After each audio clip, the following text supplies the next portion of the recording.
show is sponsored by Air Comfort Service Heating, Cooling, and Insulation. If you need a new furnace, get Carrier Cool Cash rebates and 0% financing so you'll be nice and cozy as the weather turns. For a free estimate on a new heating system, visit aircomfortservice.com. Annie Fry, Ryan Wiggins, Brad Ray. That's us. That's right. Gotta love this American ride. What do you want from me? I'm not America's sweetheart. For goodness sake, kid. Keep your voice down. Your father's listening to the radio. I'm not America's sweetheart. This is the Annie Fry Show on 97.1 FM Talk. Well, we've got President Trump meeting in the Oval Office right now with the Saudi Crown Prince. Let's listen in here real quick to the TV, Brad, and see, because they're taking questions from the press. Let's listen. Bill Clinton, Larry Summers, who ran Harvard, was with him every single night, every single weekend. They lived together. They went to his island many times. I never did. Andrew Weissman, I hear. All these guys were friends of his. You don't even talk about those people. You just keep going on the Epstein files. And what the Epstein is a Democrat hoax to try and get me not to be able to talk about the $21 trillion that I talked about today. It's a hoax. Now, I just got a little report, and I put it in my pocket, of all the money that he's given to Democrats. He gave me none, zero, no money to me. But he gave money to Democrats. And people are wise to your hoax, and ABC's your company, your crappy company, is one of the perpetrators. And I'll tell you something. So why not just sign it down? I think the license should be taken away from ABC because your news is so fake and it's so wrong. And we have a great commissioner, the chairman, who should look at that, because I think when you come in and when you're 97% negative to Trump, and then Trump wins the election in a landslide, that means obviously your news is not credible, and you're not credible as a reporter. So I've answered your question. You should go and look at the Democrats who received money from Epstein, who spent their time. Larry Summers was with him all the time. That creep of the fund guy was with him all the time. What's his name? Reid Hoffman. Who? Reid Hoffman. I don't know Reid Hoffman, but I know he spends a lot of money on the radical left. Reid Hoffman, in my opinion, should be under investigation. He's a sleazebag. And those are the people, but they don't get any press, they don't get any news, and you're not after the radical left because you're a radical left network.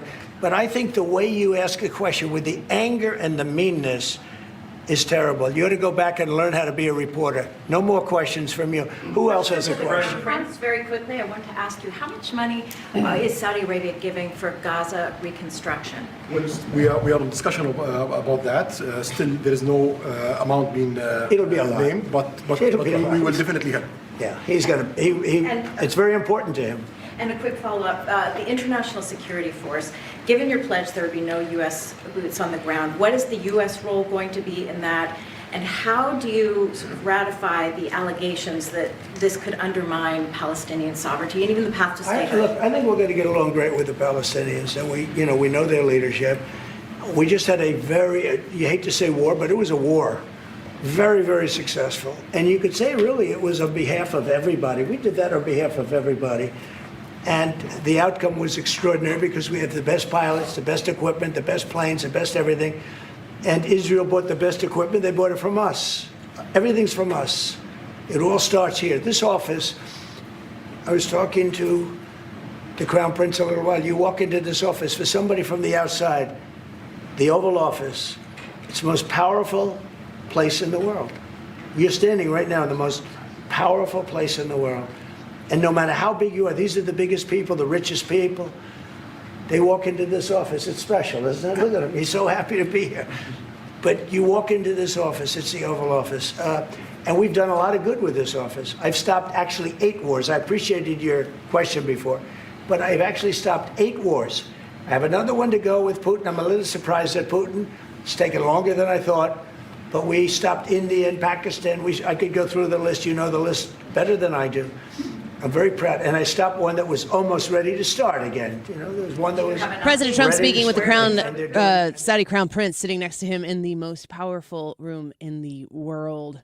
The Saudi Crown Prince is sitting casually in his chair, kind of leaning back, kind of smirking, twiddling, like literally twiddling his thumbs right now while the president is laying into the media. I have no idea what that man is thinking, but I would like to ask him some questions. Just like, what is it like to be in here right now? I'm going to be honest. I think President Trump is not happy about the Epstein files coming out the way they are. I think he knows that they are going to be an enormous distraction. They already have become an enormous distraction in the news cycle.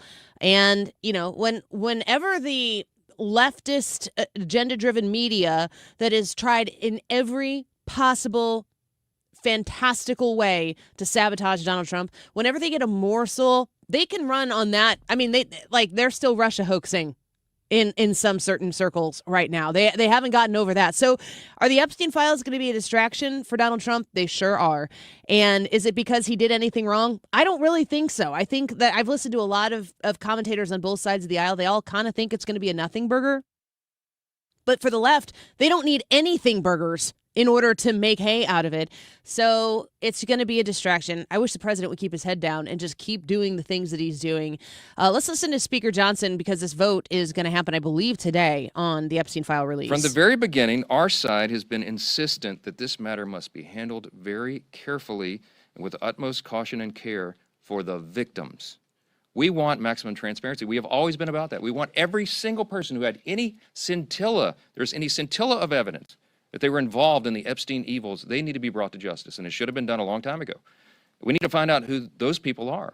But in the meantime, you have to remember there are real people's, innocent people's lives at stake here, and young victims who don't want to be dragged into this political game because it could hurt further what they've already endured. They would be made to suffer more harm if Congress is not careful in what we're doing. And unlike our very important work that's underway in the House Oversight Committee, the Democrat-led discharge petition would carelessly dump thousands of documents without proper protections for the innocent. So there you have the speaker talking about the need to protect the innocent, the victims. I don't know how many people buy into that. I don't know how many. I was going to do a poll today on the Epstein files, but one of the options on the poll was going to be like, I don't even care anymore. And I couldn't stomach putting that in as an option because we should still care. But what it's turning out to be, I mean, all the cakes are baked. If you're on the left, Donald Trump's name is mentioned a lot in there, and it does appear to be because Jeffrey Epstein detested Donald Trump, believed him to be an FBI informant on him, believed that he was the dog that didn't bark. And if you're on the right, then you think that Donald Trump didn't do anything wrong. You've stated your case. The Republicans in Congress have stated their case. The Democrats in Congress have stated their case. The Epstein files are going to come out, and everybody's already drawn conclusions are going to be affirmed in a minute.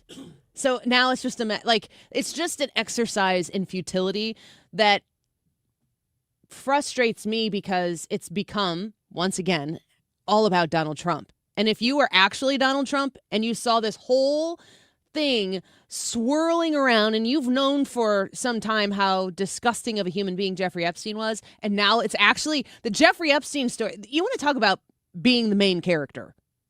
Donald Trump is the main character in every single activist, influencer, leftist, elected official, Democrat's mind. When they wake up, Donald Trump takes the stage. Donald Trump closes the curtains at the end of the night. Imagine living your life being completely out of control of the main character in your own life. So I think Donald Trump is a little testy. I don't know if you agree with that. I think Donald Trump is appearing to be a little agitated. He is like I get when I need sleep, or like some of my kids get when they need food. I don't know which one he needs. Yeah, I don't either. He's well fed on McDonald's. This whole issue though, it's almost like it's just like a regret, like a mournful thing, because we could have actually gotten somewhere with investigating this whole crime, but it for whatever reason, for a long time, it was just something that was on the right, and the left really wouldn't get involved.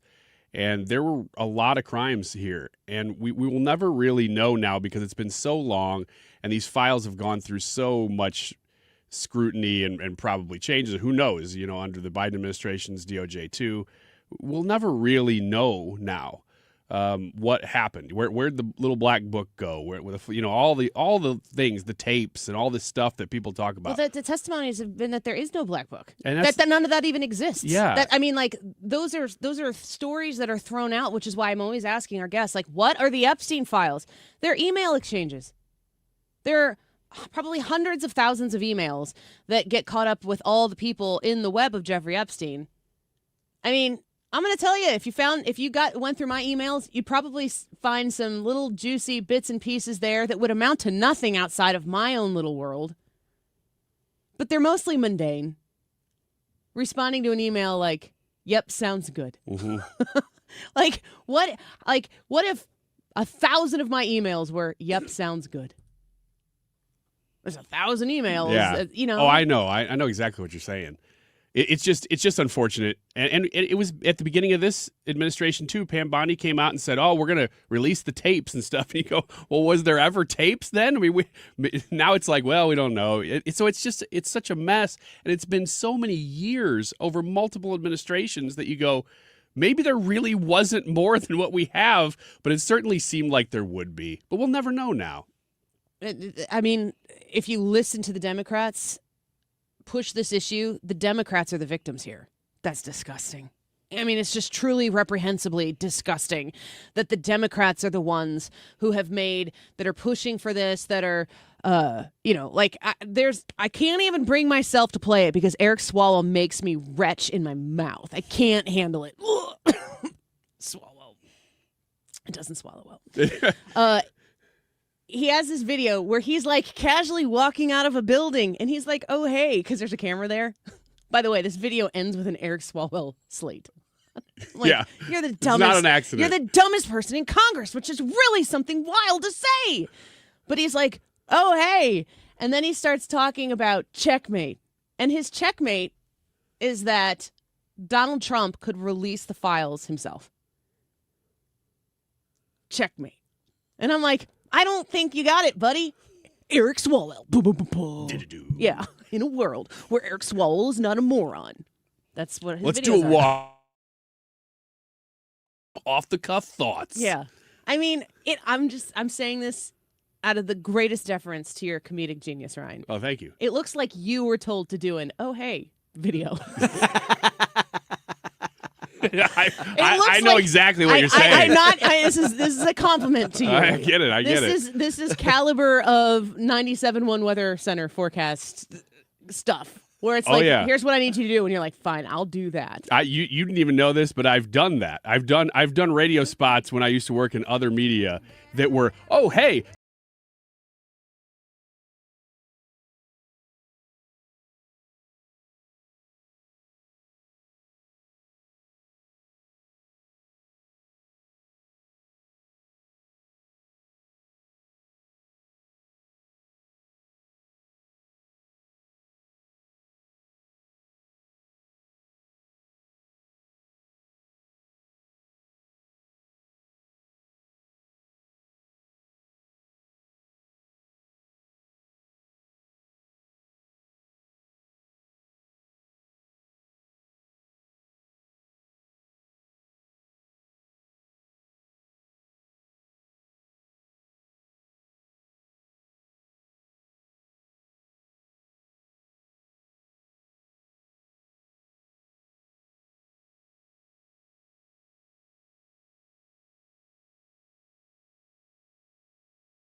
Expert, I might add, about your estate planning needs. If you want to talk to somebody who is going to shepherd you through answering the questions you didn't even really think that you were going to need to know the answers to. That's kind of how in-depth it was, at least when my husband and I went to Todd Sivia and talked to Sivia Law about what we wanted to have with our trust. We've got kids. We've got dependents. Do you? You have to have a plan. It doesn't have to be some elaborate plan. If you're not like, I don't have 3 houses like Bernie Sanders in the house in the Hamptons. I don't have, $300 million worth of assets. I got kids and I got a house and a mortgage. You still need to have a plan. And Todd Sivia can walk you through exactly what you need to know.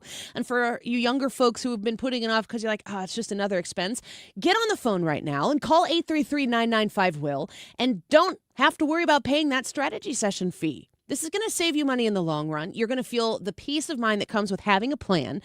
Todd Sivia helps you through life's transitions. And at 833-995-WILL, that's 833-995-WILL, be the first 10 callers right now mentioning my name. Get that strategy session for free. SiviaLaw.com. All righty, we're getting ready to come into winter here where we're going to be using our furnaces. A lot of you are getting prices now, or you're getting your furnaces checked and you're being told that you have an issue with your furnace and you need a new furnace. So if that is the case and you want a very simple common sense approach to picking a furnace, if that's the case, I'd appreciate you calling and giving me a chance to meet with you and discuss your options. So call me. It's one easy number in Missouri and Illinois. Just one number. Missouri and Illinois. It's 314-293-2600. That's Bart Inman, 314-293-2600, or on the web is bartinman.com. Now there's Bart with a B, Inman with an I.com. God bless. You've got your whole life ahead of you, so choose a Medicare plan you can count on. And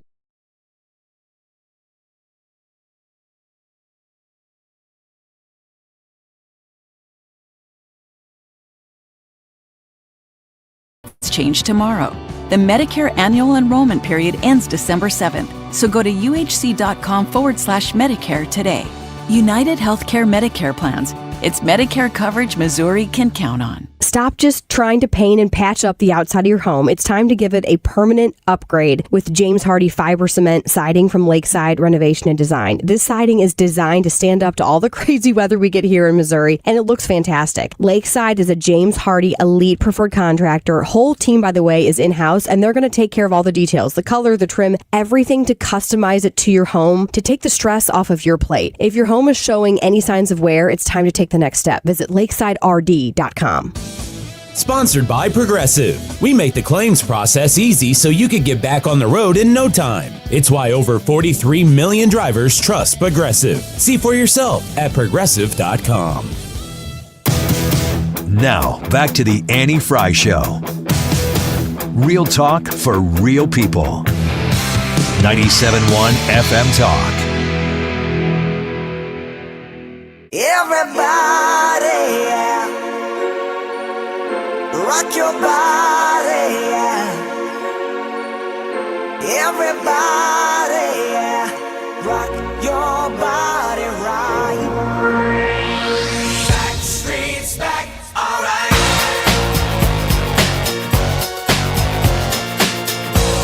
Hey, now, oh my God, we're back again. Brothers, sisters, everybody sing. Gonna bring the flame, I'll show you how. Got a question for Welcome back you, to the Annie answer Fry now. Show. Happy to have you with us here on a Tuesday afternoon. You know, listening to the president speaking with the press in the Oval Office with the Crown Prince from Saudi Arabia sitting in there, did you feel as though he had a little agitation to him? He's got a little, it's like he's got a little itch that needs to scratch. Yeah, he did, for sure. And he played the hits, you know, he went after the media. But in that case, I didn't quite hear the question because she wasn't mic'd, but the question sounded like it was pretty It was from ABC. Intentionally agitated. There may have been a little premeditation on ABC News asking a question. I wonder why. I want to get directly to our guest. Excited to have Mollie Hemingway back with us, the editor-in-chief at The Federalist and senior journalism fellow at Hillsdale College. Mollie, welcome back. Thanks for being with us this afternoon. It's great to be here with you. So we were just listening into, I don't know if you were able to listen to any of the press asking questions of President Trump in the Oval Office while the Saudi Crown Prince is sitting in there. But we noticed an agitation that the president seems to have right now, specifically towards ABC News and maybe their tone. But as we watch these Epstein files be, discussed as to what should be released, how much should be released, what should be released, I'm getting the vibe that maybe the president is having a little bit of a frustration about the way the media is handling this moment in time. I'm wondering if you think he's entitled to that frustration. Yeah, I think there's something legitimate about that, which is not the same thing as saying he's handled everything with the Epstein files perfectly. But Epstein was a guy who was very powerful, who had a lot of friends in the Democrat Party, highly placed people, whether it was former President Bill Clinton or Reid Hoffman, the mega billionaire donor to all these left-wing groups, a close friendship with President Obama's White House counsel, someone in the White House counsel. And the media are treating this story about the relationship that Jeff Epstein had with President Trump, something that ended quite famously long before he was ever convicted of trafficking. They're treating this story like it's about Trump, when really it's about all these other people like Larry Summers and Bill Gates, and they're not showing a genuine interest in the story so much as viewing it as the latest Russia collusion hoax type story that they can use to get Trump. Yeah, 100%. And I was kind of getting a little fit to be tied yesterday because, to me, Jeffrey Epstein's greatest sins are Trump's to bear. Regardless of what facts are borne out in any information, the left has already determined what they need out of it, which is par for the course for the elected officials in the left who are the voices of this party. But it seems as though the Epstein files don't really matter to these individuals if it doesn't implicate Trump. And imagine being a victim of Jeffrey Epstein, listening to the Democrats articulate how really this is all about Donald Trump. I mean, I can only imagine how that would make them feel. And how little they cared about it for so many years until they thought, what if we just said that they were about Trump? It's even worse than what you say, though, because Byron York, who's this great reporter out here in D.C., went through all the files and all the stuff that's out there, and he was noting that the real story between Epstein and Trump is that Epstein, for some reason, and I'm not sure if there's any merit to this or not, but for some reason he blamed Trump for the fact that he got in trouble with the law. And so insofar as there is a story there, a lot of it is about Trump cutting him off, kicking him out of Mar-a-Lago, taking the side of the young women who said that he didn't treat them well, and then, according to Epstein, apparently, him turning him over to the cops. That's a very different story than the one that the media and other Democrats are trying to paint about this individual. But I don't think facts are constraining people at the moment. No, and we can't possibly expect facts to start entering into the conversation right now. I mean, we have to be very calloused to the way the leftist agenda-driven media is going to handle this. You know, you can sit there and you can drown yourself in facts, and if they don't pay attention to it, it doesn't help save you at all, or at least the people you're trying to impress upon. I'm wondering what advice you have for the president or the administration, the White House, and the way they're going to handle these next few days as this information comes out. Well, I mean, I think part of what we learned about the Epstein story is that it regained its footing in part because there was this shutdown. The shutdown was harming the Trump administration's efforts to keep things going at the pace that they had been since he came into office this time around. You know, you just remember from like January up until the shutdown, it was like every day, this is happening on the border. This is happening with deporting illegal immigrants who are criminals. You know, this is happening with taking on colleges or woke issues. Once the shutdown happened, it kind of just like screeched everything to a halt, enabling Democrats to focus instead on their pet issues. The Republicans should probably figure out that they need to control the news. And also, this isn't the best thing in the world, but probably they should just get literally everything out about Epstein.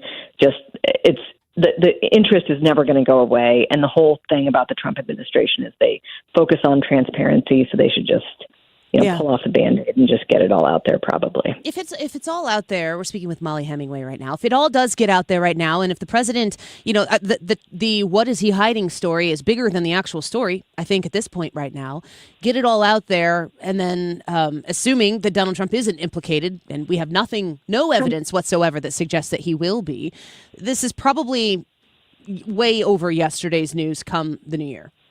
Well, I just want to make one point, though, for everybody, including myself, who just said get all the information out. It's really not how things are supposed to be done. Yeah. And my point there is it is always very easy to make allegations or to interpret a set of facts in a particular way. And investigations tend to be private because of that fact. anybody can say anything about anyone else doesn't mean it's true. And so even as we get all this information out, even as it's going after political opponents, people should remember why we have rule of law and why we allow people to respond to accusations before we convict them. You know what I mean? Yeah. All this stuff is important as Americans that we uphold, even as everyone's kind of bloodthirsty and hoping to get their political enemies here. Yeah, the court of public opinion creates a media situation where we have people who are so driven by their politics and whatever they're learning behind the scenes and what they are trying to exact with how they report or what they report. If we got back to the facts and truth of the matter, we'd be much better served. Mollie Hemingway with us right now, the editor-in-chief at The Federalist and senior journalism fellow at Hillsdale College. I was wondering what I originally wanted to talk to you about. Did you get to watch that Scott Galloway conversation with Bill Maher at all? No, I didn't. Okay. Well, I'm going to set the table for you and for our listeners who also haven't. But Scott Galloway was talking, excuse me, about how men today have, every screen that exists in front of our faces. And I'll just interject. I have 4 kids, but a 15-year-old son. So I'm leaning heavily into the direction that men are taking in this country right now. But the digital age, the AI age, the screen age, men can kind of be satisfied in every way that they need to be satisfied without having to go anywhere, pursue anything, risk anything, face the possibility of hearing no, an opportunity to get a yes. And he starts talking about gender roles. And I'm wondering, I respect very much your view on culture, on the direction that culture has to do with politics. I was wondering about gender roles today. If you feel like we're getting a little bit on the other side of the woke acceptance that a lot of people tolerated, and how you see these gender roles facing the country in the future. Well, I also saw this study showing that young women are less likely than young men now to say that they aspire to be married. And you look at these things that have happened throughout our culture, it paints a very bad situation, for men and for women.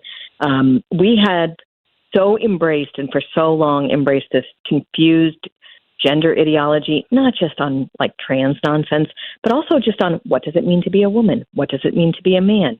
How, what role does sacrifice play? How do you have a really fulfilling life?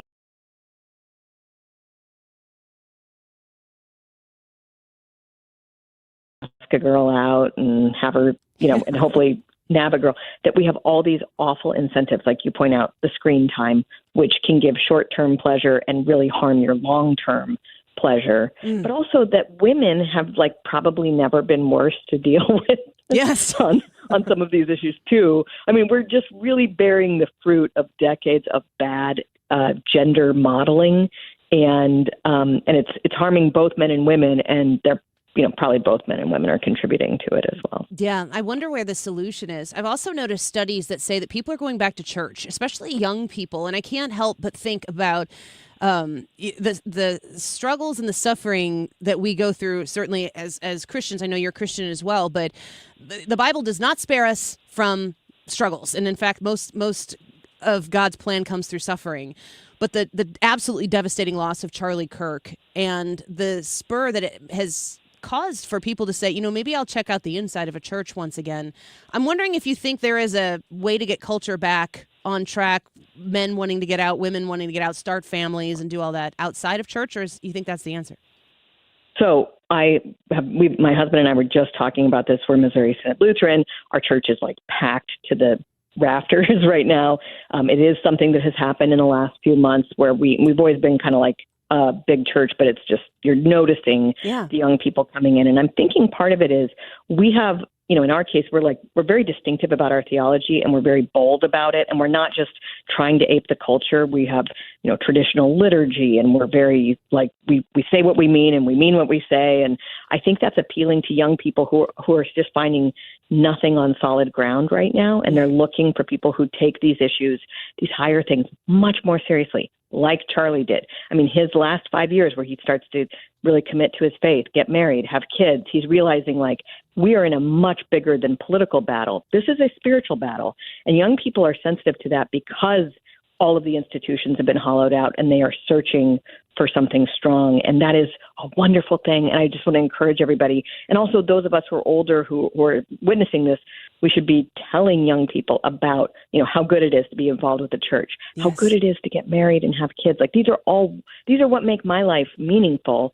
And we need to communicate that to people more, too. Yes. As a fellow LCMS Lutheran with you as well, I've noticed that the tangibility, like the definitive, if you're looking into the Bible, it has to say what's right and what's wrong. And a lot of church walks have tried to soften that blow, change the way it is. And you can tell at this point in time that is not hooking people. There's something about that doesn't bring people in. The Spirit's not moving in that way, that there's something definitive that people want. And I hope that people out there who are listening can find a church like yours, like mine, possibly. But, I'm looking forward to seeing how that blossoms even in the midst of really tragic suffering. Amen. Amen. All right. Well, thank you, Mollie Hemingway. Please come back again. We'd love to have you. Thank you. Take care. Bye-bye. The editor-in-chief at The Federalist, senior journalism fellow at Hillsdale College, a Fox News contributor as well, Mollie Hemingway with us. All right, let's take a quick break. The YouTube live chat poll for today. We're going to speak with Jim Carafano in about 30 minutes from right now. We're asking you, how has your support for President Trump's deportations evolved since he was elected? So, yes, deportations are taking place across the country. We've seen it. You maybe have seen it in your own communities. How are you feeling about it? Have you stayed the same in your support and you support it? Have you stayed the same and you don't support it? Are you more supportive or are you less supportive? Annie Fry YouTube channel, go vote. We'll be right back.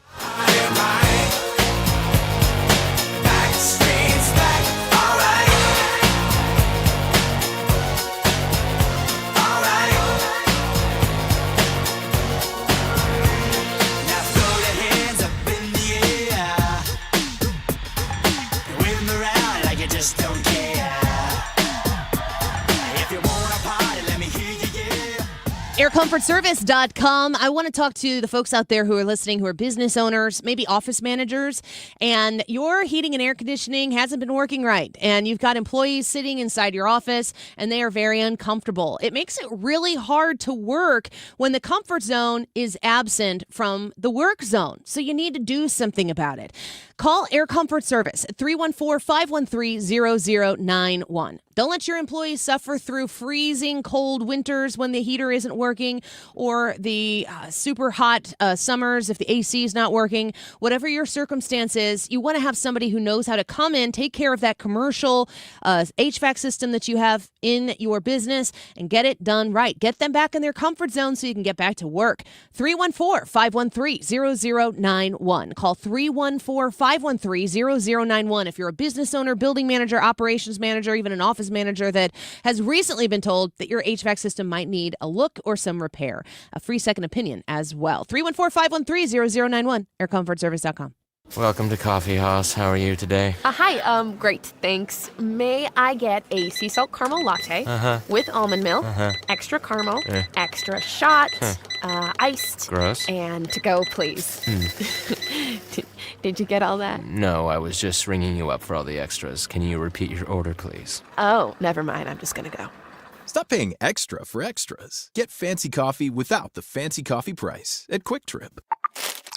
Raise your coffee bar. New tax resolution firms are popping up every day with high-paid celebrity endorsers, advertising ridiculous claims in their TV ads. That's why they have the tiny, unreadable disclaimers at the bottom of the screen. Hi, this is Lance Drury with the Lance Drury Law Firm. Our ads never have those ridiculous, fast-talking, tiny disclaimers at the end because, simply put, there are no guarantees when it comes to the IRS and wiping out tax bills. And we don't make promises we can't keep. Of course, there are ways the Lance Drury Law Firm can help resolve your tax debt, but no company can guarantee it will eliminate it. This is why their clients call the Lance Drury Law Firm when those promises don't pan out. If you have tax problems, you have legal problems, call me, Lance Drury in St. Louis, at 314-260-6120 or visit Lance, D-R-U-R-Y, law.com to schedule your free consultation with your local tax resolution law firm. The choice of a lawyer is an important decision and should not be based solely upon advertisements. This is your chance to win a free basic handgun skills class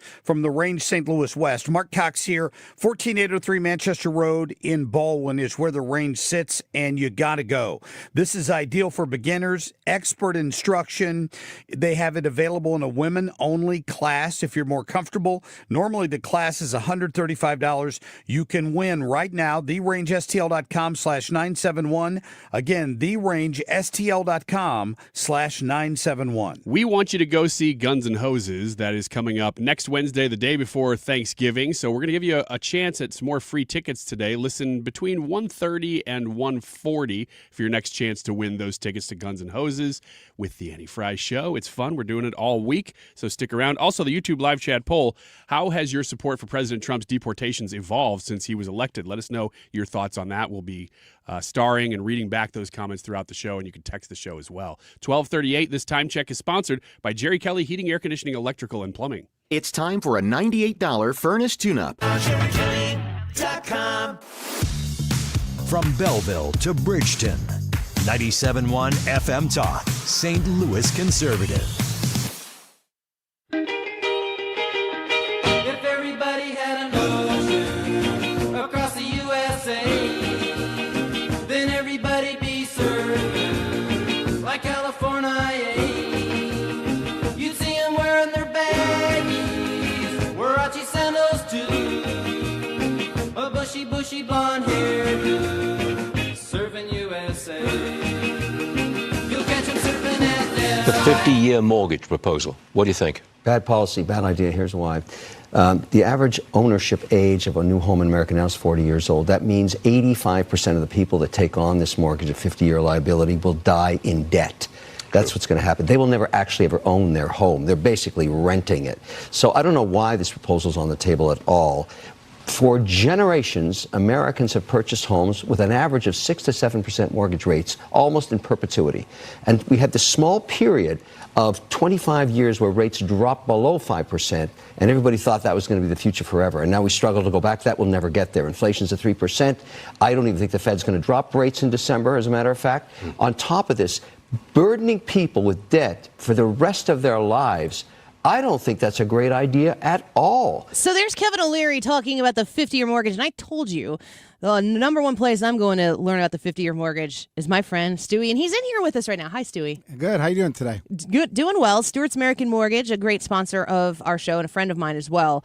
I said, and I've told everybody this, if a 50-year mortgage gets you into a house, all you have to do is get a bagel loan refinance as soon as you can afford to knock that thing down to 25 years or 20. I don't know. That's the only thing that I can make sense of it. I don't think that it's so bad. You got to put things in perspective, okay? That's why you're here. That's why I'm here. Thank you. So, as time goes along, the value of the dollar naturally is going to decrease, right? Mm-hmm. A dollar today buys you maybe a Reese's peanut butter cup.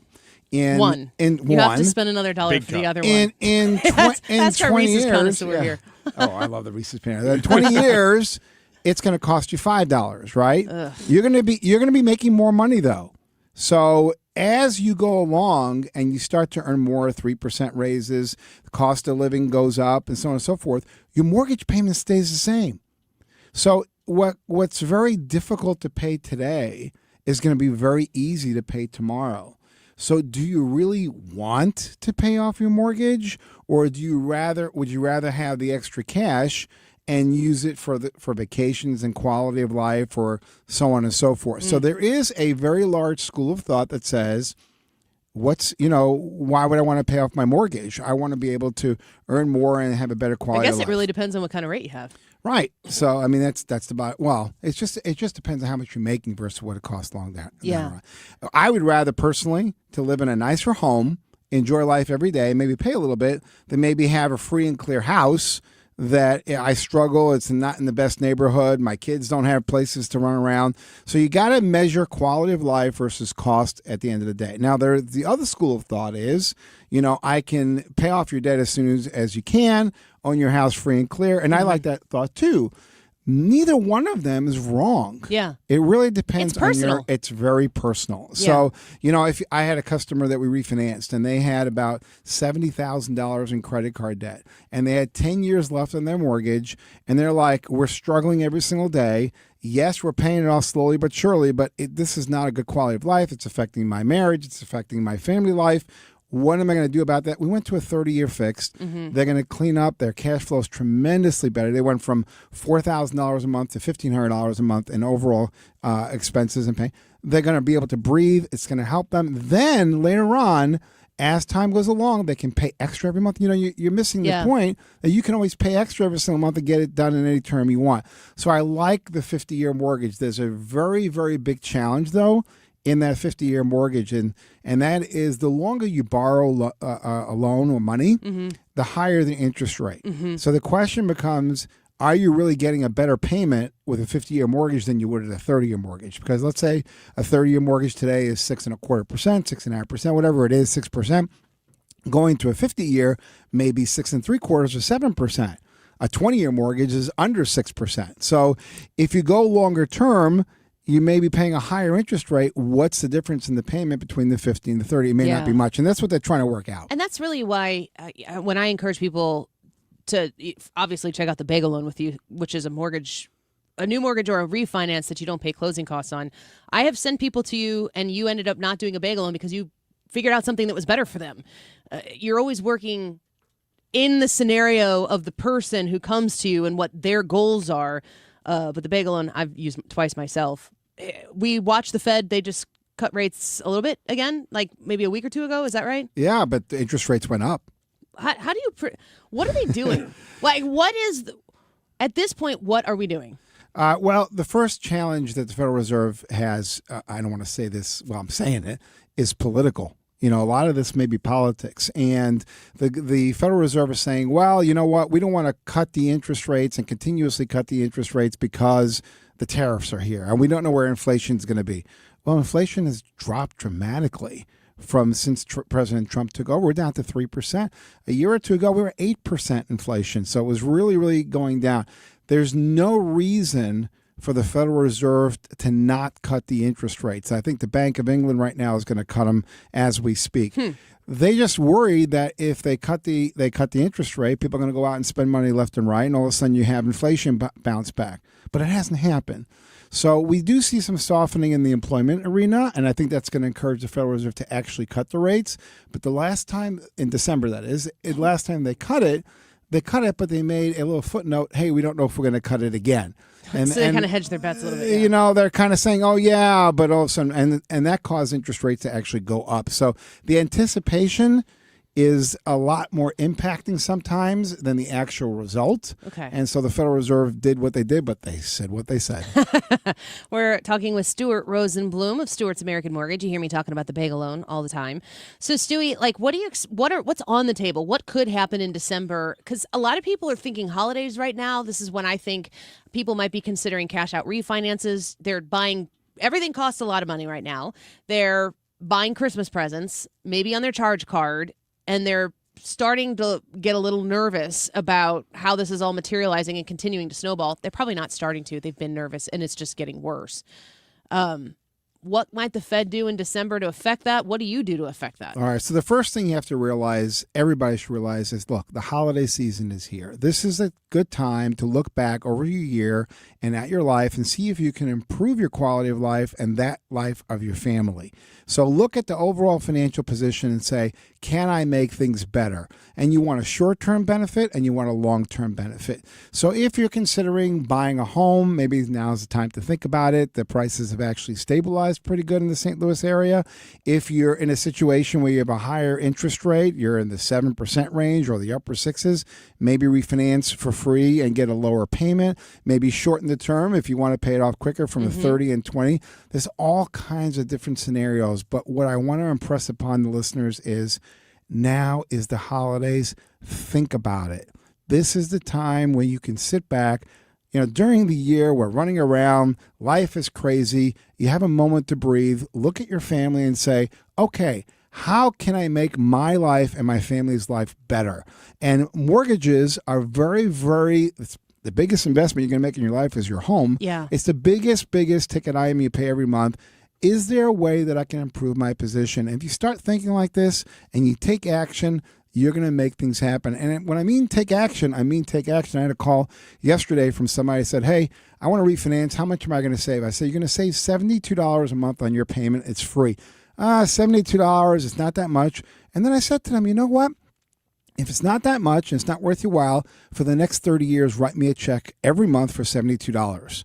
And all of a sudden, his perspective changed. Oh, I got to do it. So when you have to take action, people get lazy. But when you realize it's going to cost you more and you actually have to lay out more money, then they become active. So take that perspective, look at your family life and say, can I be in a better place? Yeah. Can my family be in a better place? And that's when you need to act. We got a comment on our YouTube that says, tell Stewie, James in O'Fallon said, that thanks for the birthday message. He helped me buy my house recently. So Oh, that's really nice. a listener Thanks, out Jane. there from Congratulations. James. Yes. So, I think the one thing we were talking a little bit before the show, before we wrap here, that I want to encourage people to consider if you're thinking about a cash out refinance. I did 2 bagel loan refinances, once just to get that super low rate when they were in the basement, the 2% rates in 2020. And then we did it again and we took some cash out. Equity in houses are going through the roof. Took out some equity in our house with another bagel loan within like maybe 18 months or 2 years of the first one that we did, and put a new deck on the back of our house because our old deck wasn't safe.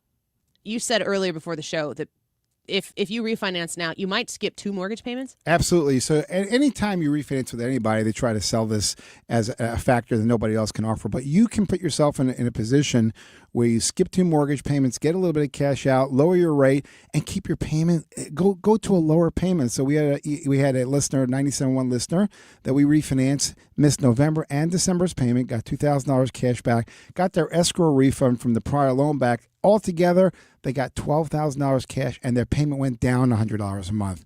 Great opportunity to do that. Yeah, and I think, when people think about going through the holidays in January, and then I keep hearing that tax returns are going to be pretty fat next year.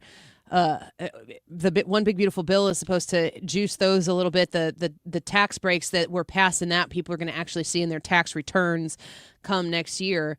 You could put yourself on a really nice path right now if you're fighting some high interest credit card debt. You always say this. You're like, ask people what rate they're paying on their credit card. Nobody knows. They don't know. They don't know. It's so the rate is so high. People are scared to look at it. That's right. I saw someone yesterday 32% on their credit cards. I had no idea. 32%. I didn't even know it could get into the 30s. Oh, it can go higher. It can go even higher. And if you're trying to put essentials on credit cards, that loop is going to continue to go. You need to build up some savings or whatever. 2 years off on a mortgage, or 2 months on a mortgage payment off, where you refinance, get yourself in a better position. Maybe some cash out to take down that credit card debt or whatever. That could be life changing. We had an Annie Fry listener that refinanced, gave him $50,000 in cash. Payment went up $50. That was it. $50, and they got new kitchen, new everything. I think he's surprising his wife. She doesn't know about it. That's a good time of year for that. I know that. So here you go. Good Christmas or Hanukkah present for you. Yeah. Stewie, what are the chances the 50-year actually happens? I mean, this is all political, but is it real? Is it a possibility? Speculation. I actually think that this is President Trump's way of combating what's going on in the country. You know what the average age of a person buying a home today is? It's about 40, isn't it? 40 years old. So 40 years old, that's pretty late in the game. So they're trying to stir up activity in people home ownership, and that's why they're going to the 50-year. I think it has a good chance. I don't think it's going to happen overnight, but I think it's a good chance. And if they can keep the interest rate comparable to the 30-year, this is going to give people options and opportunity. The 50-year is not a bad thing. You're going to say, hey, I'm going to pay it 50 years, but you can pay it off quicker. You have a 30-year loan. You can pay it off quicker. It gives you, the homeowner, the option. Do I want to pay 50 years or do I want to pay 30 years? I got an Annie Fry listener, 92 years old. We gave him a 30-year mortgage. He says, can I get a 30-year mortgage? I said, yeah. He said, great, just give it to me. I want to enjoy life. Yeah. I want the better cash flow. Give me the 30-year mortgage so I won't die debt-free. Is that... You weren't like, how about a 50?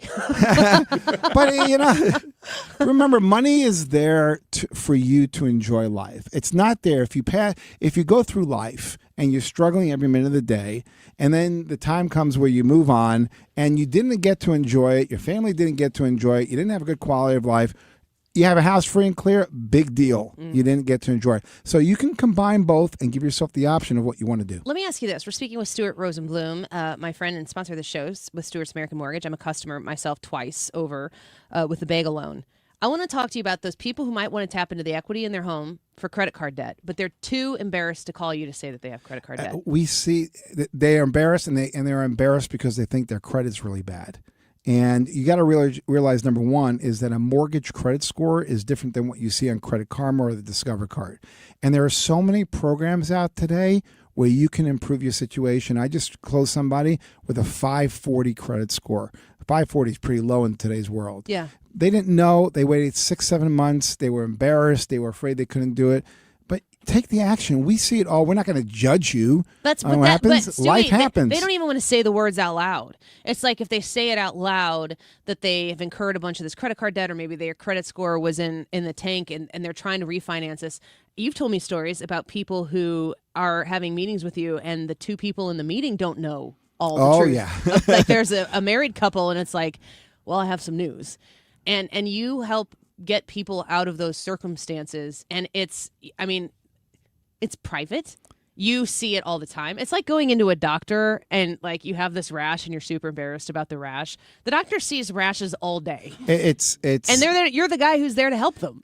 I don't look at any person or individual, and nobody in my position should, by sitting there and judging them. Hey, you're a deadbeat. You don't do this. You don't do that.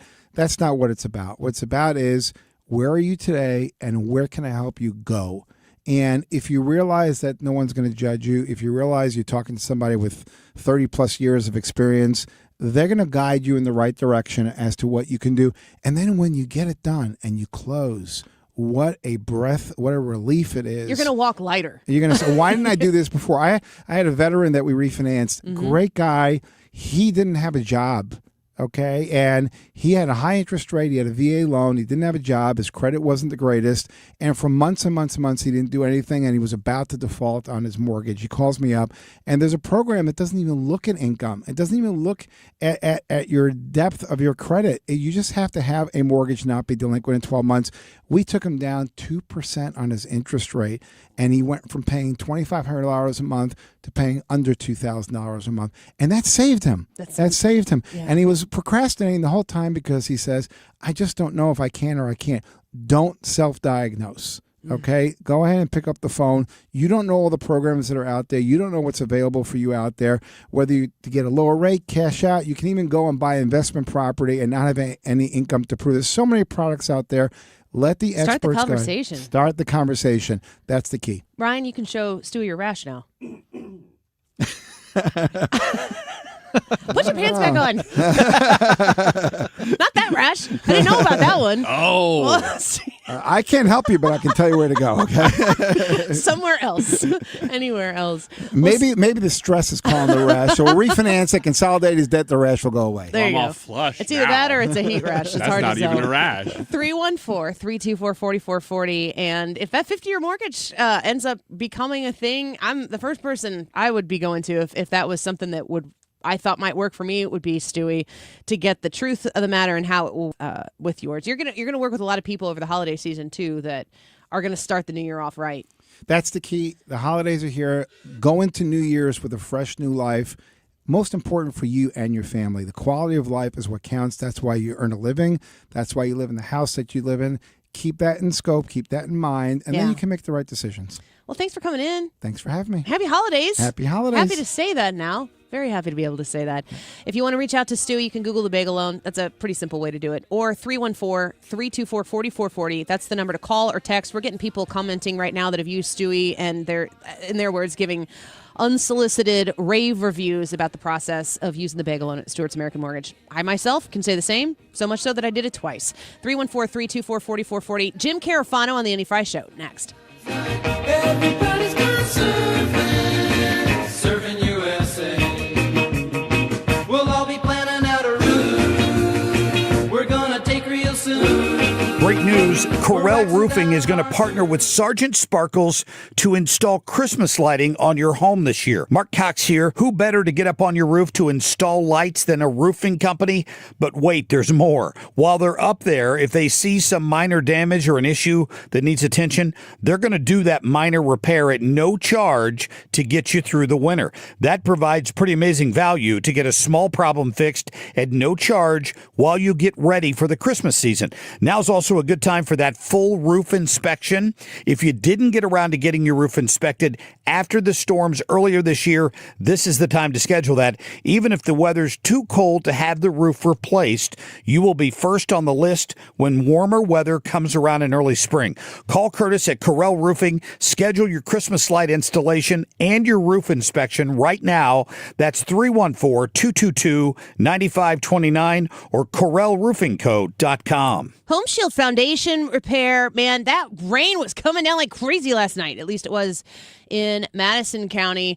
And that's the type of anxiety that really sets in your gut when you know that your basement is not holding the water out. It's getting into your basement. A whole host of issues can follow from that. Home Shield Foundation repair is the solution. 314-227-9636. Call 314-227-9636. Matt Hayes, he's going to come inspect the situation in your basement. He's going to be able to determine how small or big your particular problem is, and then he'll be able to recommend whatever kind of service you need to fix the problem in your basement. Drain tile installation, sump pump integration, and don't forget that their services, when they go in and do that waterproofing of your basement, it comes with a lifetime warranty. If issues arise, they're going to address them at no additional cost to you. If you have questions, if you're ready to schedule that free estimate, 314-227-9636, HomeShieldFoundationRepairs.com. Get this, 42% of baby boomers don't even know how much money they have in their nest egg. If you're not sure where you stand in terms of getting ready for retirement, you should be listening to the All Financial Hour with Steve All. Let's sit down and talk about your questions, because I think that's the most important thing that it is out there. It's what questions do you have? Tune in to the All Financial Hour with Steve All, Saturday mornings at 6, right here on 97.1 FM Talk. If you've been injured in a trucking accident in St. Louis, you need attorneys who live here and work here. We know the STL and fight for the STL. You need Kaufman Townsley. Real people, real results. Call 314-500-5000. Support our first responders at the 38th Budweiser Guns N' Hoses, presented by Stiefel, Thanksgiving Eve at Enterprise Center. Go to gunsandhoses.com to get your tickets today. The best holiday party in St. Louis. It's go time. KFTK FM Florissant from the Kaufman Townsley St. Louis's Injury Lawyers Studio. Call 314-500-5000. That's 314-500-5000. All on the free Odyssey app. Investment and controversy. I'm Lisa Brady. Fox News says the U.S. and Saudi Arabia expand military and economic ties. In the Oval Office, Saudi Arabia's Crown Prince Mohammed bin Salman, sitting alongside President Trump, was asked about the 2018 killing of Washington Post journalist Jamal Khashoggi, ordered U.S. intelligence assesses by the Crown Prince. Whether you like him or didn't like him, things happen. But he knew nothing about it, and we can leave it at that. You don't have to embarrass our guest by asking a question like that. The Crown Prince says Saudi officials investigated Khashoggi's death, calling it painful. Saudi Arabia is committing nearly $1 trillion in U.S. investments, and President Trump is signing off on the sale of F-35 jets to the Saudi Air Force. Fox's Jared Halpern at the White House. The Crown Prince also says the Saudis want to be part of the Abraham Accords between Israel and other Arab nations, but also want to be sure there's a clear path to a two-state solution. Taking questions from reporters, President Trump also again calling the push to release Jeffrey Epstein files a Democrat hoax to distract from his success. The House is about to vote on a measure aimed at forcing release of Justice Department files related to the late sex offender, but some Republicans have concern about the way it's written, potentially releasing grand jury testimony, for instance. House Speaker Mike Johnson says he'll support it, but wants changes to be made. We stated our opposition as long as possible, but we're also for maximum transparency. So what am I to do as a leader in a situation like this? The Speaker argues the resolution doesn't, quote, adequately protect victims. Supporters of the bill say the documents released so far by the DOJ are redacted to the point the information isn't viable. If the Senate makes changes, the resolution will be sent back to the House. Fox's Ryan Schmelz. A panel of 3 federal judges just blocking new congressional maps in Texas. An immediate appeal is expected. America is listening to Fox News. Hey, can you blow up some balloons for Jack's party? I can't. I'm so congested. You need Sinex Severe from Vicks. Sinex Severe nasal spray. Yeah, just Sinex. Breathe. Sinex Severe instantly relieves nasal congestion and works 6 times faster than nasal decongestant tablets. The 12 hours of relief allow you to get back to the moments that matter without congestion. Daddy, we need more balloons. On it! Try Sinex Severe from Vicks. Just Sinex. Breathe. Use as directed. As a mom, comforting my family is what I do best. Vicks Vapor Stick provides soothing, non-medicated Vicks vapors in an easy-to-apply stick, and it dries fast, so there's no mess. I use it to comfort myself and my family. Thanks, Mom. Vicks Vapo Stick, soothing comfort for the whole family. And try Vicks Vapo Shower Max for steamy Vicks vapors when you need more comfort for yourself. Use as directed. Air Comfort Service, heating, cooling, and insulation, weather. We are in a fairly active weather pattern, though we are warmer today. Partly sunny skies, 70. Tonight, fair amount of clouds around. Partly to mostly cloudy, 47. Same story on Wednesday. Partly to mostly cloudy, 61. Some showers moving in late Wednesday night. A soaker coming in here Thursday with periods of rain and some thunderstorms, 66. Keep that going Thursday night and Friday. This is 97.1 FM Talk. Chief Meteorologist Dave Murray. The Annie Fry Show is sponsored by Air Comfort Service Heating, Cooling, and Insulation. Air Comfort Service is celebrating 56 years of residential and commercial service, maintenance and installation, and heating and cooling systems. Get in your comfort zone. AirComfortService.com. Annie Fry, Ryan Wiggins, Brad Ray. That's us. That's right. Gotta love this American ride. What do you want from me? I'm not America's sweetheart. For goodness sake, kid. Keep your voice down. Your father's listening to the radio. I'm not America's sweetheart. This is the Annie Fry Show on 97.1 FM Talk. No, she needs to understand we're enforcing the law. I mean, what other federal agency does she think should not enforce the laws? We're taking public safety threats out of her community every day, which makes her community safer. You think she'd be hand in hand with us and thanking President Trump for focusing on the worst of the worst, prioritizing those public safety threats, those child rapists and murderers and others. So we're going to keep doing it. She can dislike it all she wants. We'd like her to be a partner and come and work with us on it, but if she doesn't want it, stand inside and watch us do your job. So the Charlotte's Web, which is I've never paid more attention. I don't know if I've ever been, maybe they just used to be boring, but there's some wild names to the operations that the Justice Department is doing, the FBI, Homeland Security. Have you noticed this? Yeah, but I think they were clever. always really good, though. I think we just have to talk about them more. The ones that like investigated why is there a baby? There's a baby in Congress. In Congress. Well, there's a lot of babies in Congress. Yeah. But there is an actual baby sitting behind Speaker Johnson who is talking right now ahead of the Epstein vote. Let's cue that up here in just a second. We might get to it. But the baby specifically. Crossfire Hurricane. It always sounded like a athletic shoe release to me. Yeah. Yeah. Arctic Frost. That one, it stuck because the name was memorable, but I could never remember what it was because it was too memorable. Crossfire Hurricane is Russia. Yes. Arctic Frost is spying on senators. Yes. They're all operations the government did to their people. I guess that's true. That's true. Let's listen into Speaker Johnson right now speaking on the House floor ahead of the Epstein files release vote. I expect that this will be a unanimous vote, and it will reflect what I think every member in this chamber, and I'll say this now, at least in recent days, every member of the chamber on the Democrat side, they didn't say anything for 4 years, but they're for maximum transparency now, and so is this side.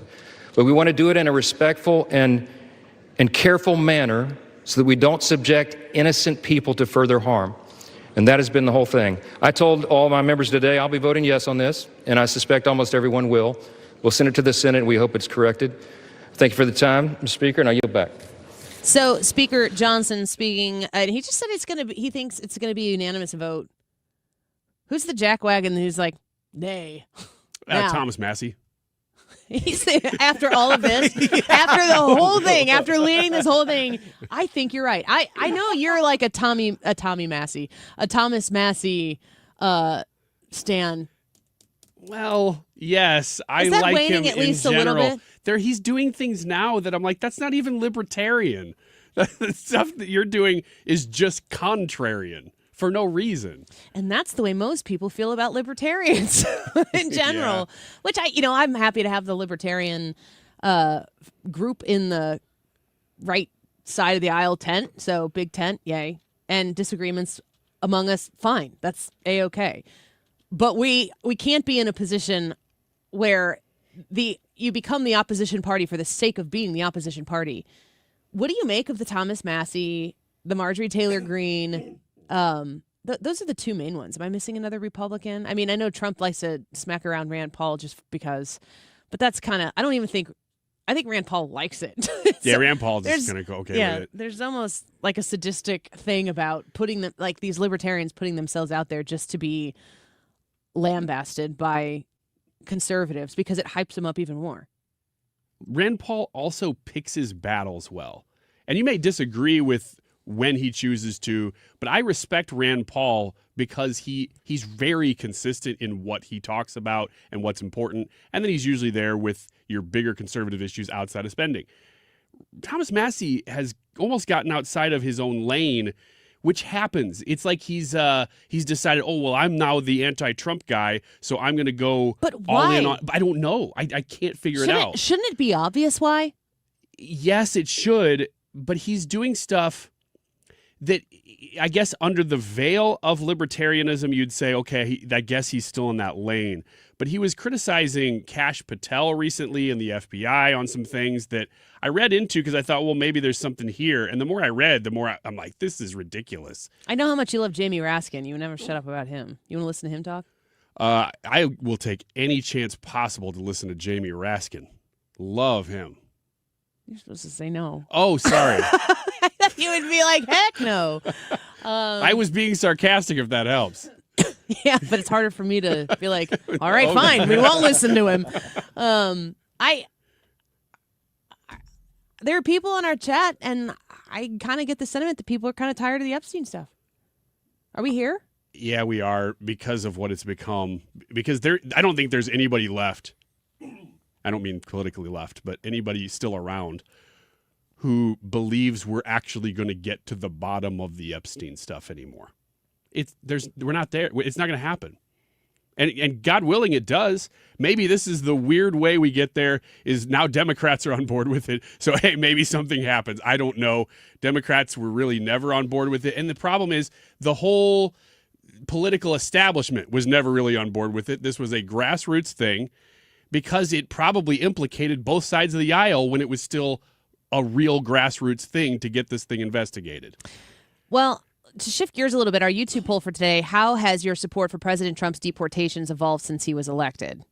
Now, you might have stayed the same. You might not feel any differently than you did when Trump said he was going to deport people who are here illegally. You might support it the same. You might not support it the same. Or you might have seen what's taking place and become more supportive or less supportive. That's what our YouTube poll is for today. And, I advise against reading the comment sections, but I'm reading a lot of comment sections right now. It's on local media reporting on deportations that might be happening within their own community. And I'm actually kind of shocked at how many people are popping up. And by no means is this a scientific cross-section of society, the comment section. The people who participate in comment sections on news outlets, even like the 97.1 Facebook page, the people who comment there are people who really want to be heard or are not afraid of being heard. That's not, if you're walking around Ruler Foods filling your cart up for a Thanksgiving meal, what percentage of those people looking at discount turkeys are like, I really would like people to know what I think about deportations. It's not a normal, common thing. Nothing wrong with wanting to be heard, says the radio show host, but I'm actually surprised at how many people are out there going, if they're here illegally, deport them. In the comments section of what I would say, I think 100% of the news articles that I've read, the headlines specifically, are written in a very sympathetic way to the person who is detained. Oh, yeah. And those people are here illegally. And maybe they've been here illegally for some time. But they don't report. You got to go deep, the Mark Cox fifth paragraph rule, to find out, like, the first thing that I want to know is this person in the country legally. Because if you say, no, they're not here legally, that doesn't mean that I necessarily am immediately like, round them up and ship them out and make sure they know what bad that they've done. I'm really not that person per se. I'm interested in the context of the story because these are human beings. I understand that. I respect that. But the fact that you won't immediately report on whether or not someone was detained because they are here illegally undermines the entire reporting of the story. And it's not, then you dehumanize the person in the story by not reporting the facts of the person in the story. And that kind of refines for me more of a position of if it's as widespread, millions and millions of people who are here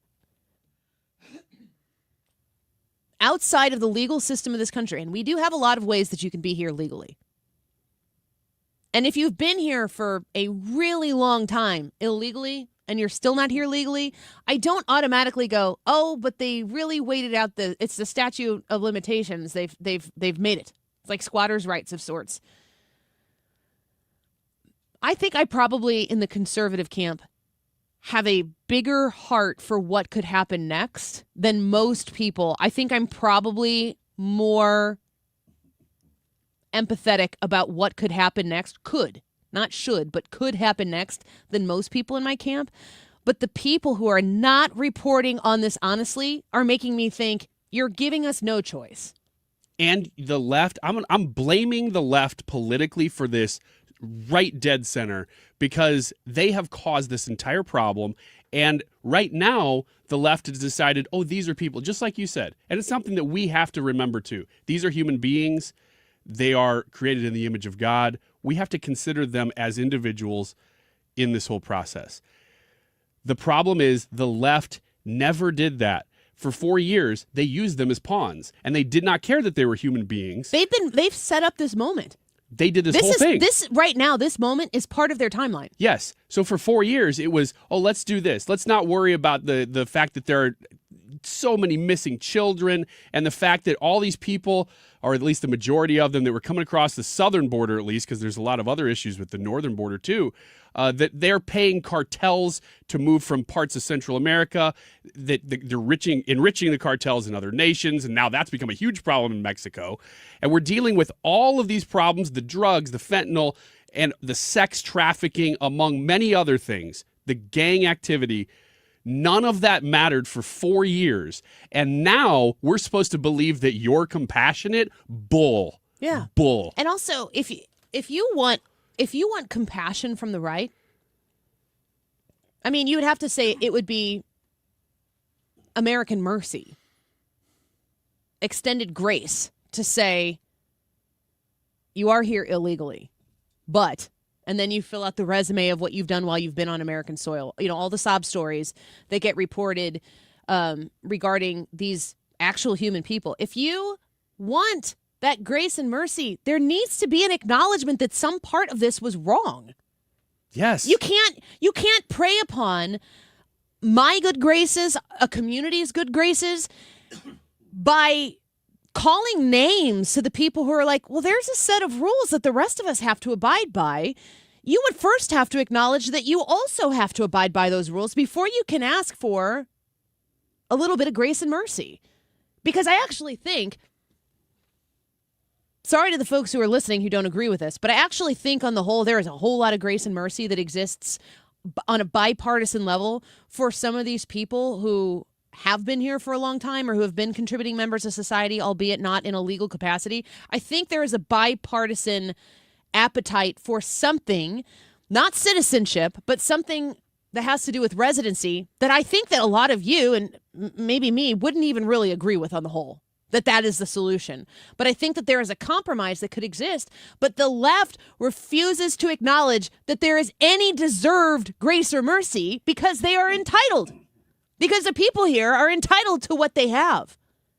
And it's like, yes, there is a human understanding. I have one. I think a lot of you listening right now have that human understanding of these people and the absolute devastation of knowing that you're here in an illegal capacity and seeing an ICE officer walking towards you, it would make your heart drop into the pit of your stomach.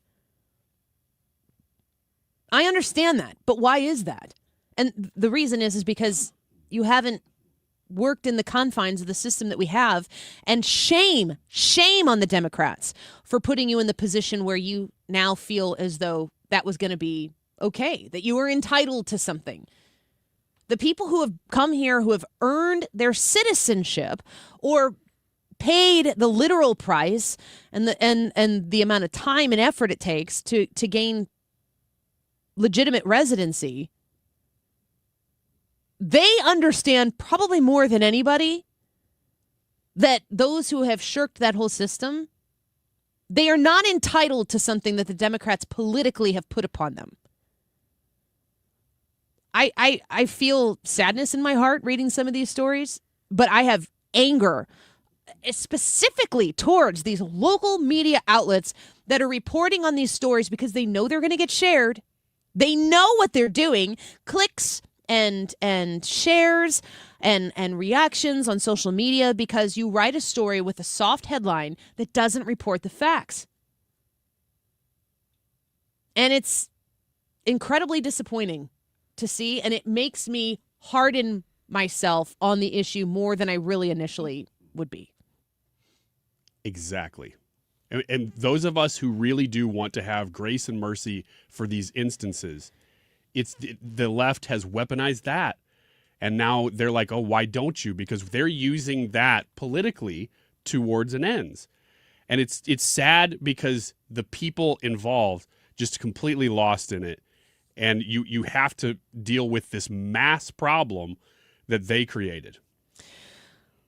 Well, I just peeked at the poll results because I was going to give you the poll again, and I'm actually kind of shocked at where the results are right now. Go vote. How has your support for President Trump's deportations evolved since he was elected? Has it stayed the same in that you support it or you don't support it and you still don't? Or are you more supportive or less supportive? Go to the Annie Fry YouTube channel and vote. We're going to do Wiggins America here coming up in a minute. A variety of stories from the theme of AI. Did you just have AI do the whole Wiggins America? I didn't do anything. I said, find me some stories about yourself, AI. And it did. I bet they're flattering.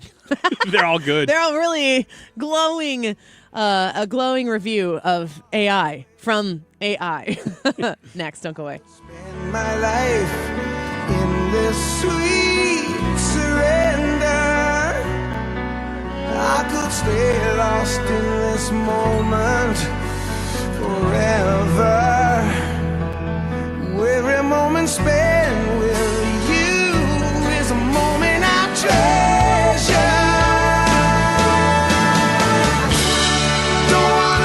The Dittamore Group, you want to reach out directly to Tammy about listing a home, or maybe you're interested in buying a property and you haven't found the right person to help navigate that real estate transaction quite yet.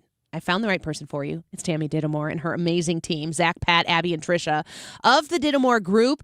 Just reach out to them and start the conversation. No obligation when you make that initial phone call. You can talk to them about where you are. Just kind of get to know them. You want to have a good relationship with the person you're working with. You want to be excited to take their phone call and their texts. You want to know that they are going to work for you the way that you want to be worked for. 618-531-4652.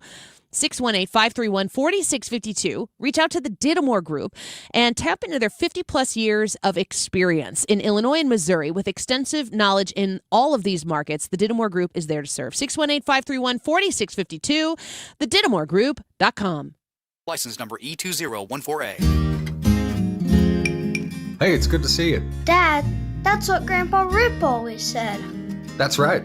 50 years ago, Grandpa started Grasser. And whenever a customer called, he'd smile and say, hey, it's good to see you. Hey, it's good to see you. It was his way of treating people like neighbors, not numbers. That's why we still say it today. Green is always Grasser at GrasserHomeservices.com. Hey, it's good to see you.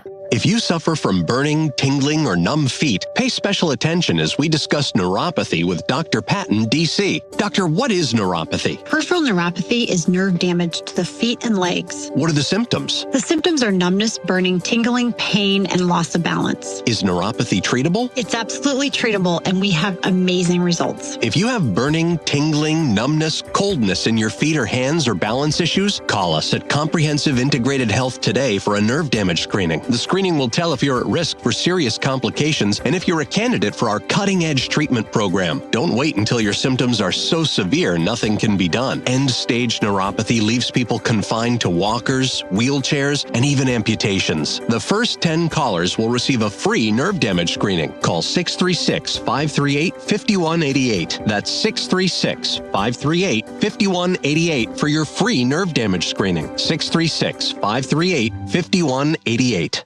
This is Todd Krenz with Krenz Financial Group. For over 6 decades, we've helped St. Louis families and businesses plan with purpose and live with confidence. We work closely with professionals in healthcare, from doctors and nurses to medical sales in biotech and pharma. Our team helps you navigate complex financial decisions like retirement plans, disability insurance, consolidating old 401ks, and understanding stock options or RSUs. We make the process clear so you can focus on what you do best. Your goals, our mission. Start today at kfgadvisors.com. Securities offered through Raymond James Financial Servicing. Member FINRA/SIPC. Krenz Financial Group is not a broker-dealer.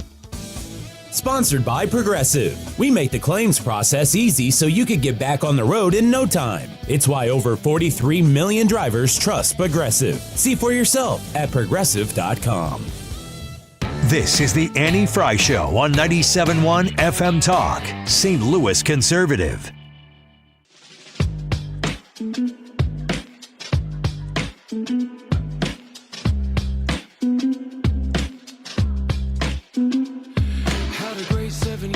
Not cool ride, killing time, flying high as I held on tight to you.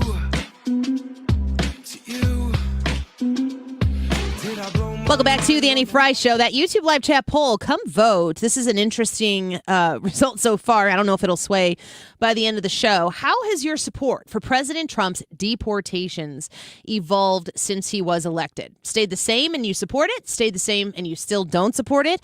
Or you're more supportive or less supportive? Go to the Annie Fry YouTube channel and vote. You can text us your thoughts on this poll as well at 314-241-9797. Let's get to Wiggins America. Wiggins! Oh! Wiggins!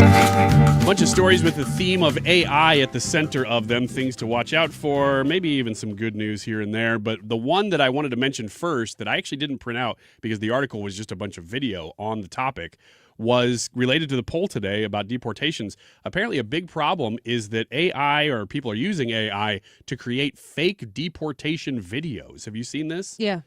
And they look very real. Yeah.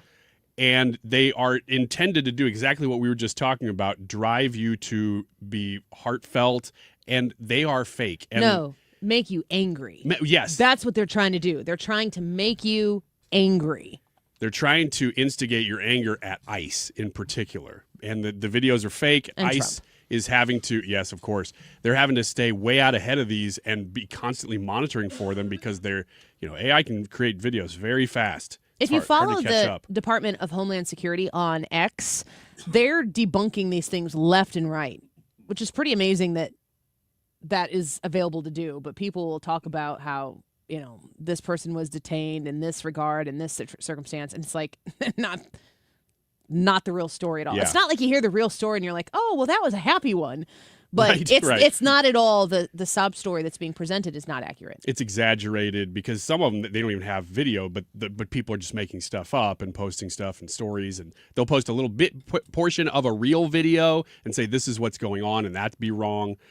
So just keep an eye out. Anyway, a little bit lighter stuff here. The adorable AI wildlife videos that you're seeing, which are everywhere, experts are saying they're putting humans and animals in danger.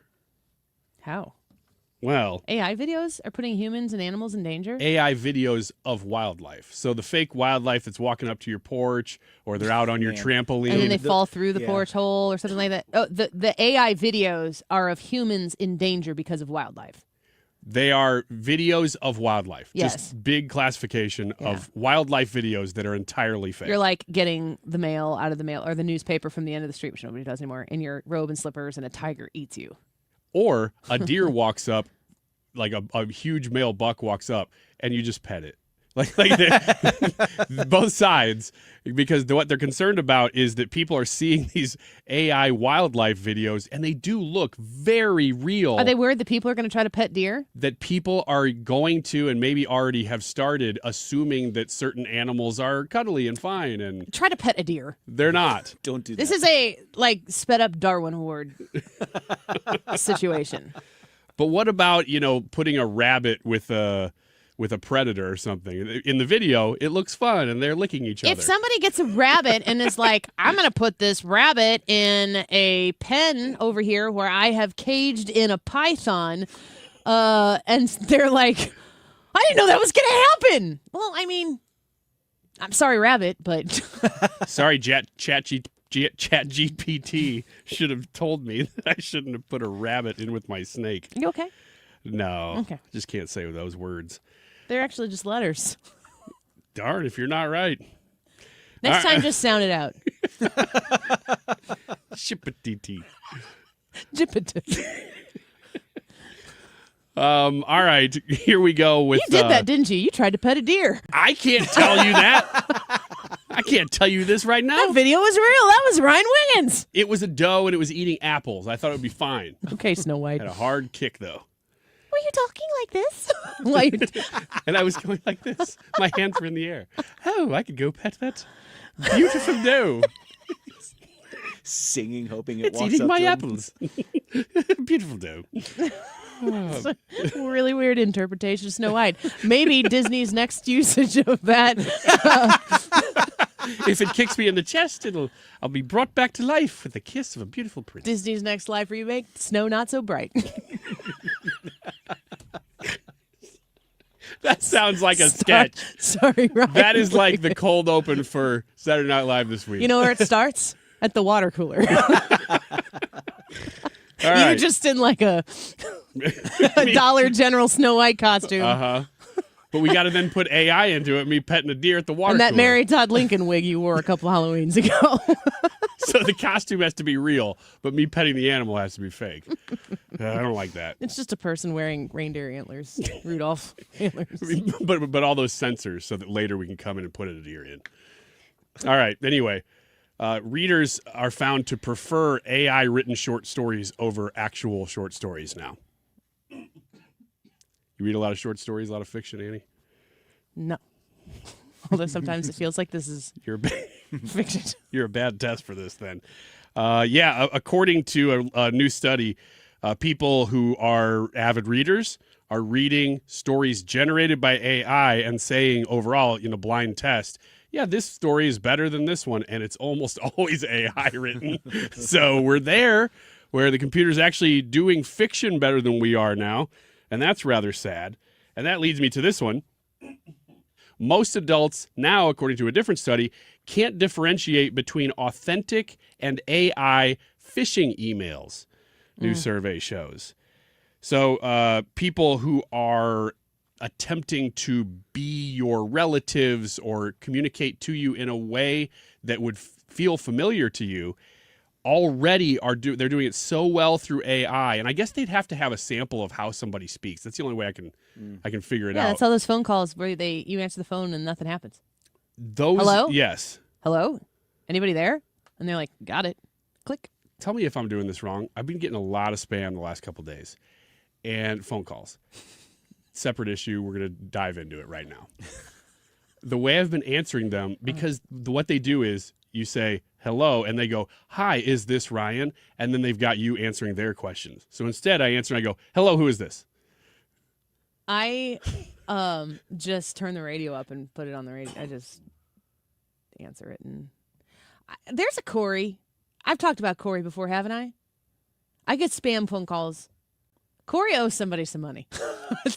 There's a Corey out there who somehow or another, I don't know if his phone number, if he wrote his phone number down and it's one digit off of mine or something like that. But there is a Corey, and I think he's in the listening area. You need to answer your phone calls, or you need to check your phone numbers, because people are getting hostile to me about Corey. Is he not paying his bills? I don't know. I don't know what the deal is. I've kind of like researched a little bit because I've been getting phone calls for Corey. I'm not joking you, for over 5 years. Huh. I get calls for Demetrius sometimes. Do you? Yeah. I think I know his last name, but I'm not going to say it. I know. Same with Corey. I've located him, and I'm like, I want to tell him like, can you just check your records? And like, imagine some psycho lady who'd be like, now I'm getting spam calls from a lady named Annie. And I'm like, no, I'm real. It's me. Yeah, the problem is anything you would say is what that person would also say to get them to stop calling. Yes. I'm like, they're like, hi, I'd like to speak. I'm like, I'm not Corey. And At least like, you're a different gender. Yeah. Mine is a guy. Corey could be female. I know a female Corey. Maybe. No, I literally know a female Corey. I'm not saying that you don't. Maybe just Demetrius saying that is a woman. Maybe Demetrius is a woman. I could be like, hello, this is Demetrius. Every time I answer a call just now. answer it like Snow White. Hello. Any dear? What does Ethan always say? Sailor boy? No, that's me. I know. But that's his favorite thing that you've ever said. Sailor boy. That's the first thing Ethan's probably heard on the show today. He'll come in. One more story? Last story is a Russian AI robot was supposed to be Moscow's big reveal that they were in the AI age too. I saw this and I refrained. Go on.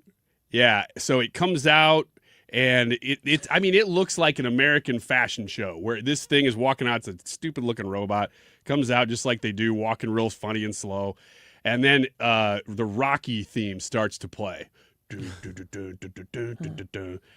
And this thing walks about 4 steps, goes sideways, and face plants.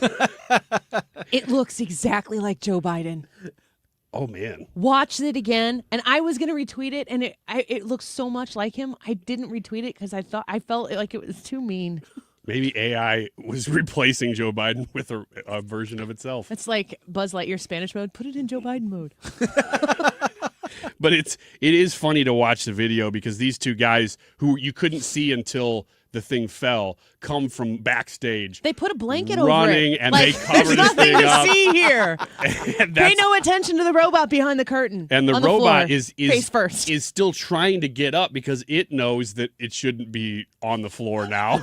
So it's still trying to fight its when way you up. see this video and you watch it while it's walking out, it's kind of doing that little Joe Biden shuffle thing, and then it gets a little off kilter, and then it just falls down. It looks exactly like the former president.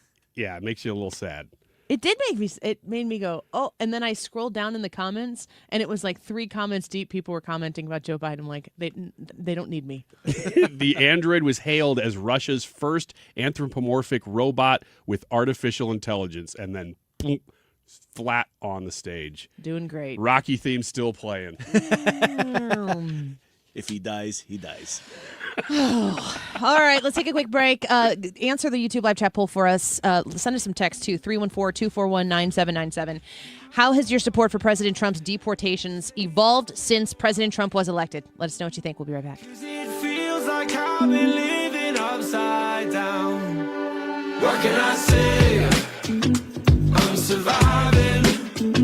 Crawling out these sheets to see another day. What can I say? I'm surviving. The Retirement Advisory Group online at retirementkey.com. You can skip everything I'm saying here and just go straight to retirementkey.com and learn about the pursuit of that worry-free retirement. It's real close. You're so close to retiring, and you need to make sure that you check all the boxes to make the right moves to ensure that retirement can, in fact, be worry-free. Let the Retirement Advisory Group build your own personalized, structured income plan. Don't worry about losing a nest egg that you've worked so hard to build in the next market correction. Rely on the Retirement Advisory Group to position yourself perfectly to coast into retirement and travel and visit the kids and the grandkids, or maybe be a snowbird, or maybe you just want to sit on your porch and drink your coffee and watch the sun come up or the sun go down. I get it. 314-993-9494. Connect with Thomas Helbig, Bob and Tammy Kershaw at 314-993-9494. Learn everything you need to know online at retirementkey.com. When it comes to affordable term life insurance, everyone's whistling the Big Lou tune. If you're over 50, maybe a bit porky, or have type 2 diabetes, $1 million of term insurance may only cost about $200 a month. Even if you're not in perfect health, call Big Lou, because he specializes in finding big chunks of affordable term life insurance for just about everyone. Don't let diabetes or other health glitches keep you from owning $500,000 to $1 million or more of term life insurance. For affordable term life insurance, call Big Lou. Don't hesitate. Call 800-700-6898, 800-700-6898, or visit biglou.com. Call Big Lou, don't hesitate. 800-700-6898. Call Big Lou, don't hesitate. 800-700-6898. Visit biglou.com. Why do the national tax resolution firms need the tiny fine print at the bottom of all their TV ads? Hi, this is Lance Drury with the Lance Drury Law Firm. You don't hear fast-talking disclaimers in our ads because the claims we make are 100% transparent. The Lance Drury Law Firm primarily focuses on one thing, IRS problems, and we're regulated by the Bar Association, and we have a AAA rating with the Better Business Bureau. IRS issues are serious legal issues. The Lance Drury Law Firm has helped thousands of clients navigate the best resolution plans, and we tell you up front exactly how much it'll cost. Tax resolution law is all we do. So before you send money to some out-of-town, high-pressure salesperson, give us a call at the Lance Drury Law Firm, located right here in St. Louis. Call today to schedule your free consultation with me, 314-260-6120, or visit lance.drurylaw.com. The choice of a lawyer is an important decision and should not be based solely upon advertisements. When life happens and you need to sell your St. Louis area home, do what I did. Call my friend and trusted realtor, Gloria Liu, with Your Home Sold Guaranteed Realty. She's here with me today. Gloria is a St. Louis real estate expert with over 22 years of experience and expertise helping you sell fast and for the most money. Selling your home can be so stressful, especially when life happens, like a sudden job change, a passing of a loved one, or a growing family. Knowing exactly how much your home will sell in today's market is the first step. Then I back it up with an upfront written guarantee. My guarantee is simple and easy to understand. If I can't sell your home at our agreed upon price and time frame, I'll buy it myself. When life happens, the name to remember is Gloria Liu, Your Home Sold Guaranteed Realty. I strongly suggest you call her right now. It's 314-325-6888. That's 314-325-6888, or visit GloriaHasTheBuyers.com. Gloria and seller must agree on price and possession date. I said between 1:30 and 1:40, we're just under the wire. If you want to win tickets to go to Guns N' Hoses, now is the time to call 314-241-9797. 314-241-9797. The, I don't know, 6, 7 caller? Let's do 7. Okay. 6? 7? 67th? 7th caller. All right, from off mic, Annie Fry says 7th caller will win a win a pair of free tickets to see Guns N' Hoses next Wednesday, the day before Thanksgiving. Here you go again, 314-241-9797. It is 1:40. This time check is sponsored by Jerry Kelly Heating, Air Conditioning, Electrical, and Plumbing. It's time for a $98 furnace tune-up. JerryKelly.com. Built on backbone, not buzzwords. 97.1 FM Talk. St. Louis Conservative.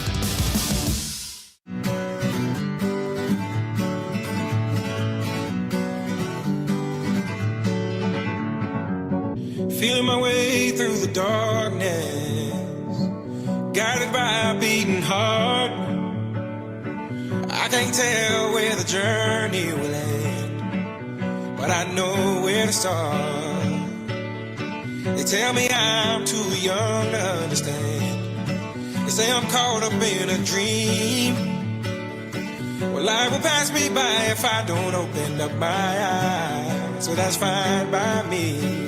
So wake me up when... Welcome back to the Annie Fry Show. A little news out of Texas. A panel of 3 federal judges on Tuesday, that's today, blocked Texas from using a new congressional map drawn by Republicans in hopes of securing the party additional seats in the 2026 midterm elections, ruling 2-1 that the map in question appeared to constitute an illegal race-based gerrymander. According to U.S. District Judge Jeffrey Brown, a Trump appointee, said in the majority opinion, joined by U.S. District Judge David Guadarrama, an Obama appointee, quote, the public perception of this case is that it's about politics. The judges said, quote, to be sure, politics played a role in drawing the 2025 map, but it was much more than just politics. Substantial evidence shows that Texas racially gerrymandered the 2025 map. Fox News goes on to report Judge Jerry Smith, a Reagan appointee, dissented without explanation. The 2-1 ruling comes after a nearly 2-week trial in El Paso, Texas, and requires lawmakers in the Lone Star State to revert to an earlier congressional map that the state legislature had adopted in 2021. The new congressional map in Texas would have redrawn 5 districts in the state to be more favorable to Republicans. The ruling is a significant blow to the Trump administration, which has urged Republican-led states to draw new congressional maps as part of an effort to retain the GOP's congressional majorities in the 2026 midterm elections. Wait until the Texas maps don't get confirmed and the California ones do. That's exactly what I'm fearful of. This stuff is not going very well right now. Utah has had the same issue. They're trying to redraw their maps, and they got a leftist judge there. It's blocking everything.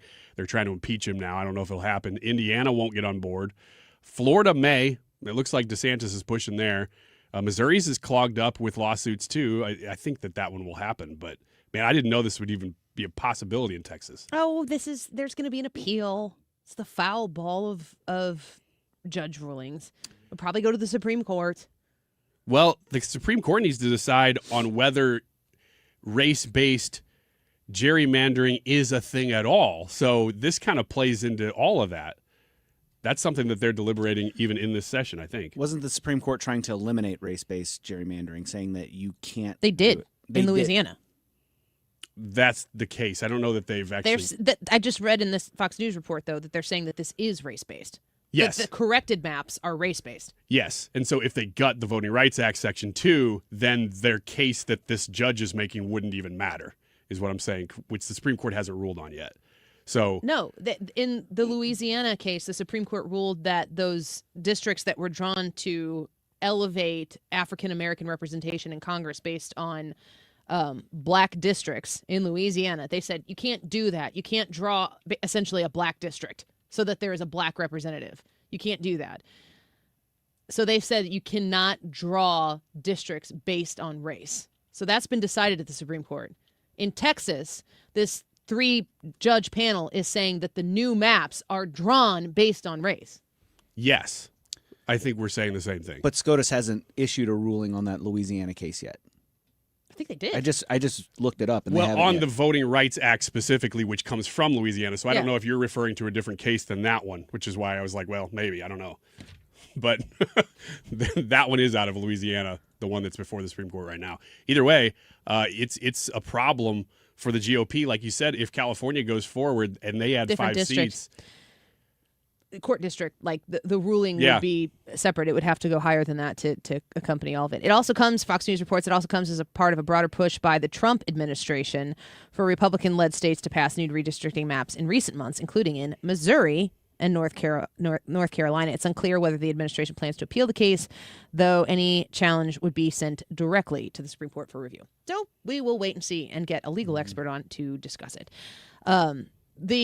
Well, let's take a break. The YouTube live chat poll for today: how has your support for President Trump's deportations evolved since he was elected? Go vote. We'll read some of those comments when we come back from the YouTube live chat, also from the text line, 314-241-9797. If you would like to text us your thoughts on your support for Trump's deportations. Is it getting stronger? Is it staying the same? Did you never support it to begin with? 314-241-9797. We'll be right back.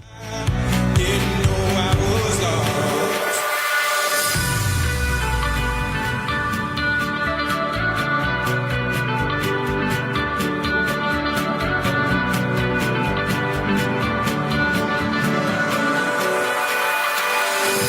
Stuart's American Mortgage and the Bagel Loan. If you missed it, we talked to Stewie at about 12:30 today. We did talk about those 50-year mortgages. We talked about the Fed. We talked about all those things. Regardless of whatever the news of today is, what about you? What about your mortgage situation? Do you know that you are not in the best situation? Maybe you're facing some mounting credit card debt and the interest rates are bonkers, and you know that you are in a position to drown in the current situation you're in right now. Maybe There's a solution with Stewie at Stewart's American Mortgage and the Bagel Loan. Reach to him directly at 314-324-4440. That's 314-324-4440. Stewie wants to make sure that you are in a position to succeed. And right now, if you do put yourself in a position to go through a bagel loan, you are going to potentially be able to skip 2 payments when that refinance process is going on. Stewie is there to help you. He's there to look at your circumstances and give you the best solution for you. 314-324-4440. Google the bagel loan, NMLS number 226715. Hey, it's Mark Reardon. Join us on Monday, November 24th at Helen Fitzgerald starting at 3 for the official Guns N' Hoses weigh-in. You could win tickets, meet the fighters, and hang out with us. Details at 971talk.com/events. The ACA Market Plan has just announced significant increases on their monthly premiums for 2026, with deductibles over $10,000. You can enroll with Greg Hammond's Freedom of Choice plans now. You don't have to wait.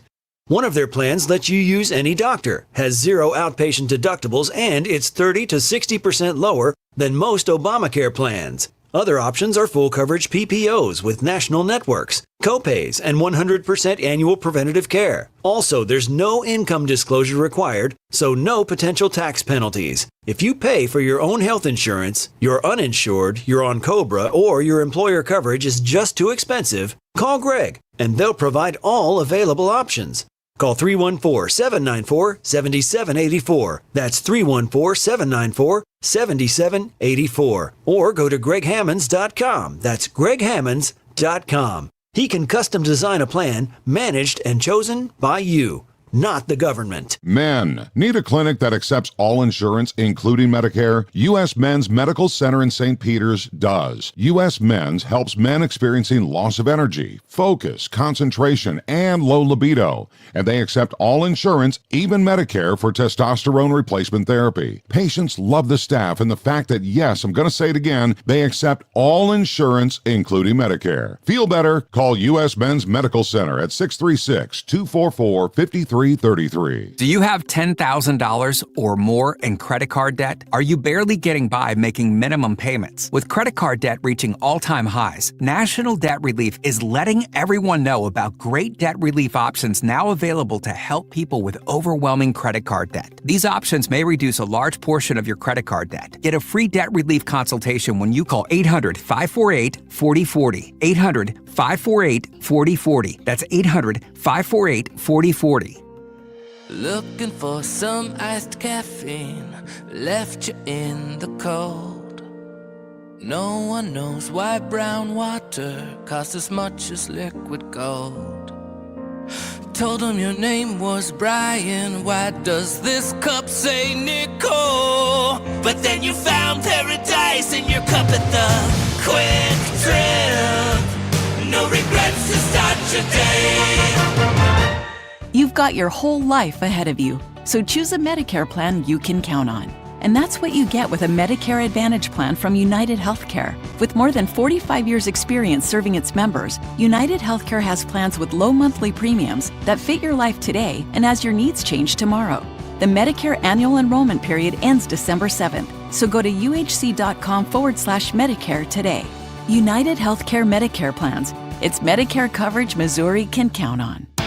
Family focused, faith filled, always on point. It's the Annie Fry Show.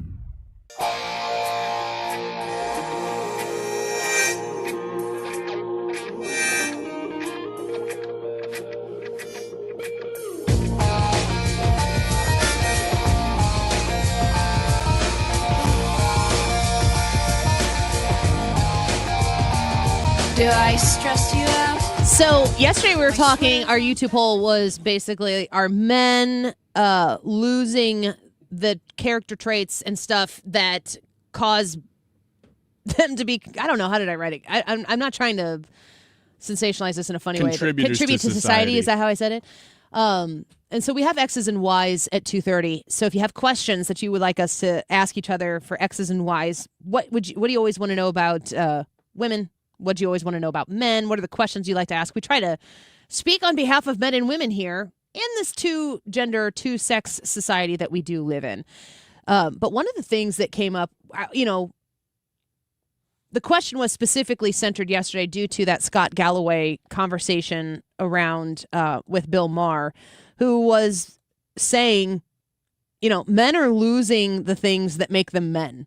And it's a huge problem for society if men no longer go out there and do man things. And, those man things, you kind of summed up, what would you consider to be like man things? Being a protector, being a provider, achievement-oriented, sex. Those types of things. Those like kind of primal types of attributes that are more prominent in men than women, or at least they present differently in men than women. And it all kind of came from this conversation Scott Galloway and Bill Maher had. When men are willing to take risks, develop a kindness practice, show resilience, dress better for God's sake, shower, work out, these things are really important, and they teach young men, the most important thing in life, and that's the following: your ability to endure rejection. If you want to score above your weight class economically or romantically, then get ready to get out a big spoon and eat. Your ability to endure no. The only way you ever get to amazing yeses is with a lot of no's. And my biggest fear about porn, which is increasingly becoming synthetic and more lifelike, is it reduces men's mojo to get out of the house. So first, before we talk about it, do you agree with his statement? Yeah, for the most part. Yeah, I do. Reemphasize the things he said that strike you as somebody who I think, you guys both being middle-aged, I'm saying it and including myself in the middle-aged category here. I think that, you've already done the things in life, the man things in life, and now you are living the life that you've built as a man with a family and, a spouse and a job and responsibilities and stuff. I don't know, you're raising two sons. What do you see that's different from what you grew up thinking and what your kids might be faced with and what he's pointing out needs to change? Okay, based on what he's saying there, he's exactly right and he's talking about synthetic porn and probably AI, but really it's just porn in general. It never tells you no. And the theme of what he's saying is you need to be told no in a variety of ways, not just sexually, but all over the place, so that you can figure out what the yes is. Because then when you get the yes, you've achieved something. You value it. Yeah, and you value it, exactly. You've earned something. And so I would say, though, as I apply these ideas anyway to my kids, and as I've begun discussing these things quite a bit with my 11-year-old, getting there a little bit with my 8-year-old now, too. It'll happen faster with your 8-year-old, too, because he has older siblings. Yeah, I've realized that. We're having to. That's a trip. One of the things that I'm realizing that I have to talk to him about, that I'm not sure my parents did talk to me about this, but they didn't really have to talk to me about this, or they didn't really know that this was the thing, is just how many avenues there are that you could either come across porn or find it. That when I was a kid, the internet was still pretty new. You could find it on there, but nobody really knew that was a thing. You had to hunt for it. And or you had to go to a gas station and get it off the top rack. That's the way. And that was the old mattress, the magazine under the mattress thing. It's not a new concept, but it is accessible in an entirely different way. And it is way more, to borrow the term from yesterday, deviant. It is extreme compared to an old Playboy. Not that either one of them are good, but man, it is different. Throwing you not just in the deep end, but off a water slide that ends in the deep end. It is extreme stuff. And it is instant and not even usually intended. So I've had to talk about that with my son. Actually, just based on our conversation on the air. I went and said, St. John, me and you need to talk about this. I want to talk about that more in the next hour. Brad, your thoughts on Scott Galloway's comments right there. Do you agree with the position that he's taking with Bill Maher? That men need to endure rejection so that the yeses mean more? Yeah, I agree with that a lot. And as somebody who has heard no, specifically in the dating area, a lot and in some very harsh ways in my life, yeah, I agree with it. You really appreciate what you have achieved whenever you're able to get a date and go out with somebody, whenever you've been actively pursuing and working toward an end of maybe she will say yes at some point. But you can't just sit there and go, man, she'll probably say no. Because the answer is, yeah, she'll probably say no most of the time.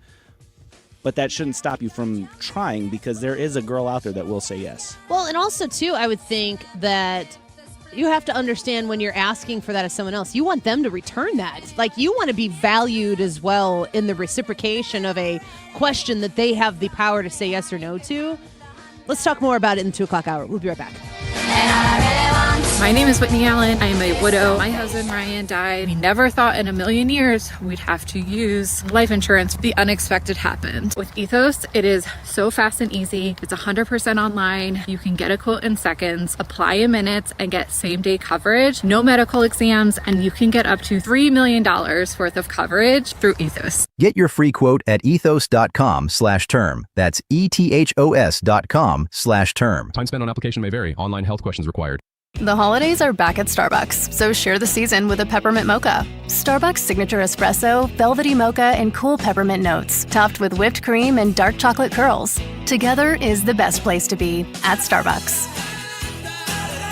Having a tough time paying your bills? Learn how to reduce your credit card debt to a fraction of what you owe. Call the Debt Helpline now for free advice. 800-329-9912. 800-329-9912. So we've started shopping for Thanksgiving at our house. That meal we prepare for our family, our loved ones, something we look forward to. My grandma always used to do it, and when she passed away, it kind of fell to us to prepare. And so you kind of have to stock up, and I don't want to overpay for anything. That's why we're going to Ruler Foods right now. Kroger frozen turkeys at Ruler Foods. If you get a 10 to 20 pounder, just 49 cents a pound with a limit of 2. So shop at your local Ruler Foods and get that turkey in your freezer right away, and then you can start thawing it. I don't know. Jared does that stuff, but there's a whole process. You need to get it secured, and you need to go to Ruler Foods so you don't overpay. You can also stock up on 12 packs of Pepsi or Coke at buy 2, get 2 free with a limit of 8.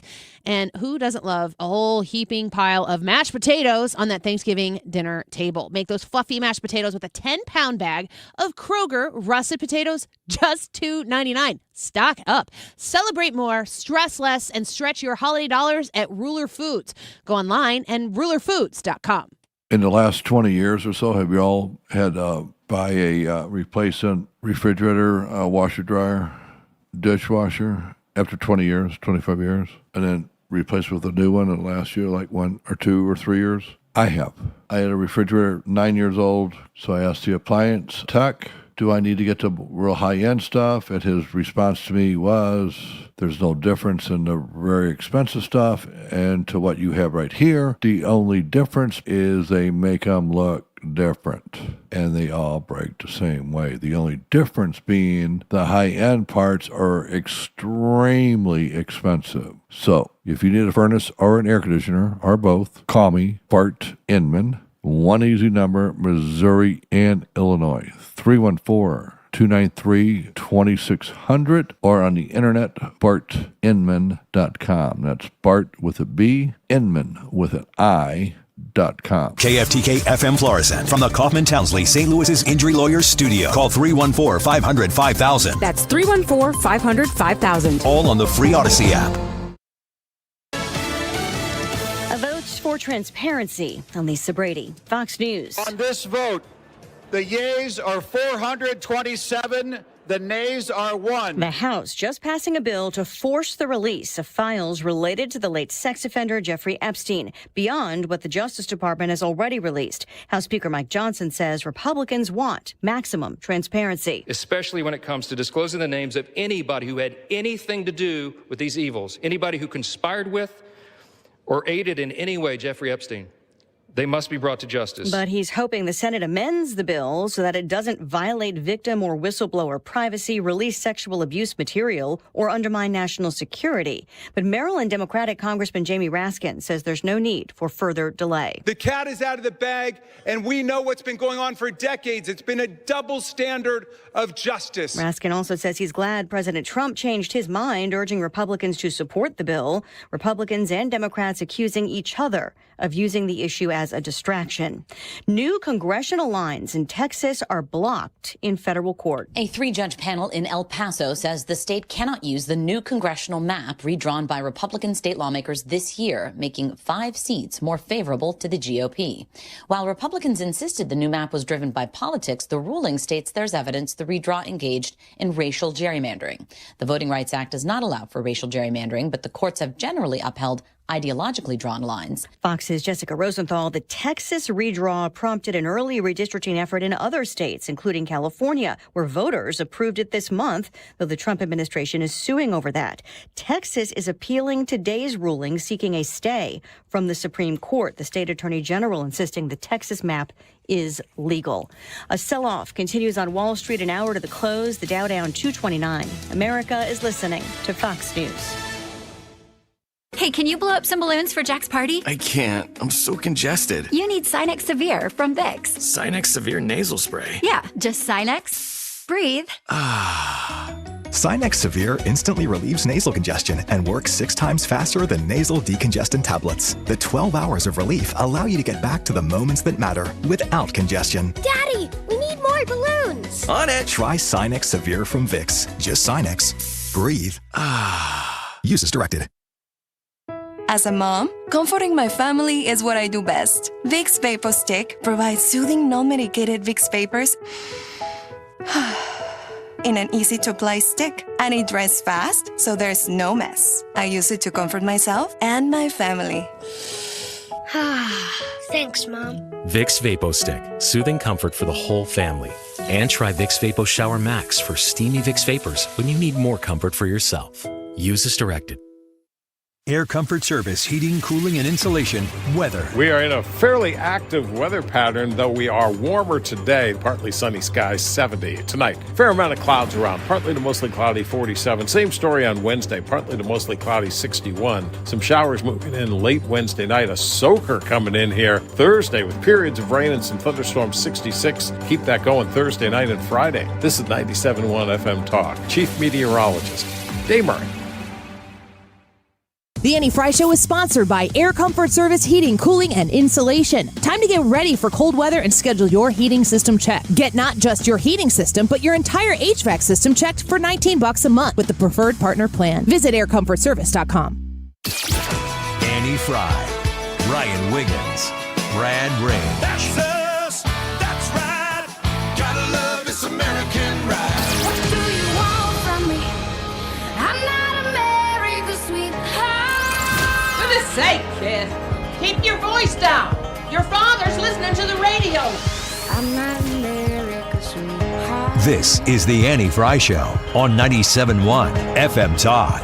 Welcome back to the Annie Fry Show. How has your support for President Trump's deportations evolved since he was elected? That's our YouTube live chat poll for today. You can go vote and tell us what you think about that on the Annie Fry YouTube live broadcast.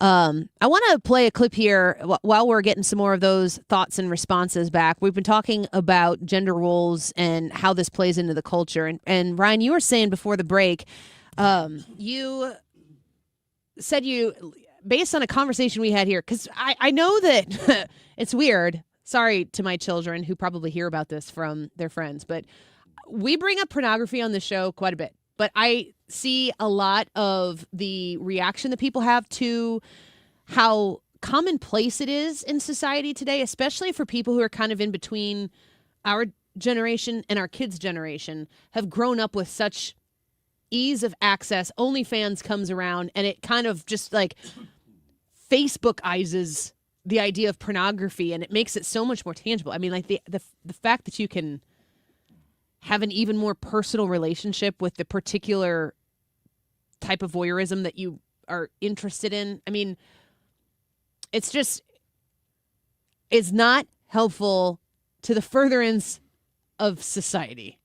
I will add the word civilized society in there as well. But you said that you had a conversation with your kid about it. I don't know how much you want to talk about that, but what do you think that parents need to understand right now about the prominence of it, the infiltration of it into the lives of children?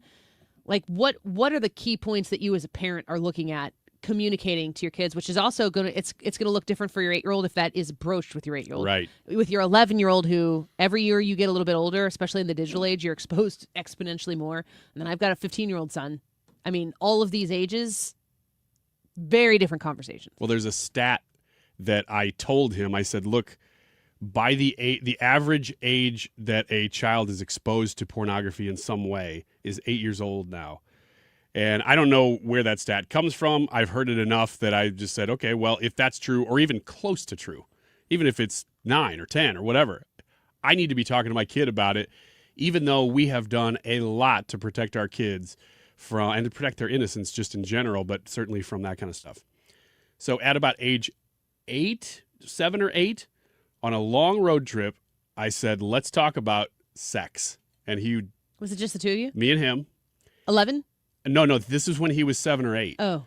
And I said, what do you know about it? Just tell me what you know about it. And he said, well, I understand that when a mother and father go to procreate, I'm making him sound like a nerd, but he actually was very nerdy when he said this. He goes, that produces two gametes, and they intertwine.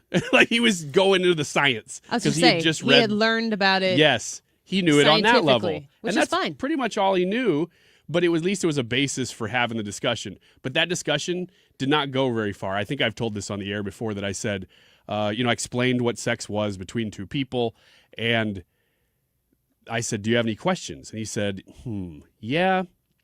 What is your favorite flavor of smoothie Skittle? And I'm like, okay, so that's where we're at. That's fine. We had the conversation, but at least he knows he can talk to me about it. And you now. also open the door in the event that that conversation didn't go that way. Yeah. That if there were more, he would have been able to say something else, and you'd be like, pull the car over. Right. And I need to look you in the eyes. He literally had no context for the conversation. But and now you have a context for where you are in life regarding the conversation. Exactly. And Frank, so Frank says on YouTube, why would an 8-year-old be interested in any way, shape, or form in pornography? Frank. These kids are exposed to pornography at this age. They're exposed to it. They don't have an interest in it. It finds them because that is what is out there on the social media platforms. There are inappropriate things on YouTube Kids. You think you're putting YouTube in front of your kids in the kids version? They sneak this stuff in there. And it's so sick and twisted. Roblox, are your kids playing Roblox? It's like grooming central on Roblox because adults can talk to children and start engaging these conversations that get these kids. They have an interest in something. They don't even know what it is. And, when you open up some sort of internet line of communication, because that's what the kids are doing, when the world has access to it, you've thrown your kid into a room full of strangers that want to prey upon your kid. And it doesn't take your kid being in the wrong place. It takes your kid being around another kid who's innocent, who's been exposed to it because something has sought that child out and found them. And so that's the conversation we just had. Yes. So and it has to be had. We started at 8 years old, and we've had little conversations along the way, but this deliberate conversation based on our conversation here on this show just happened about a week and a half ago. We were in the car together, just me and him, going to soccer practice. And I said, we need to talk about something that came up on the show today, at work, as I put it. And he said, okay. And I said, what do you know about pornography?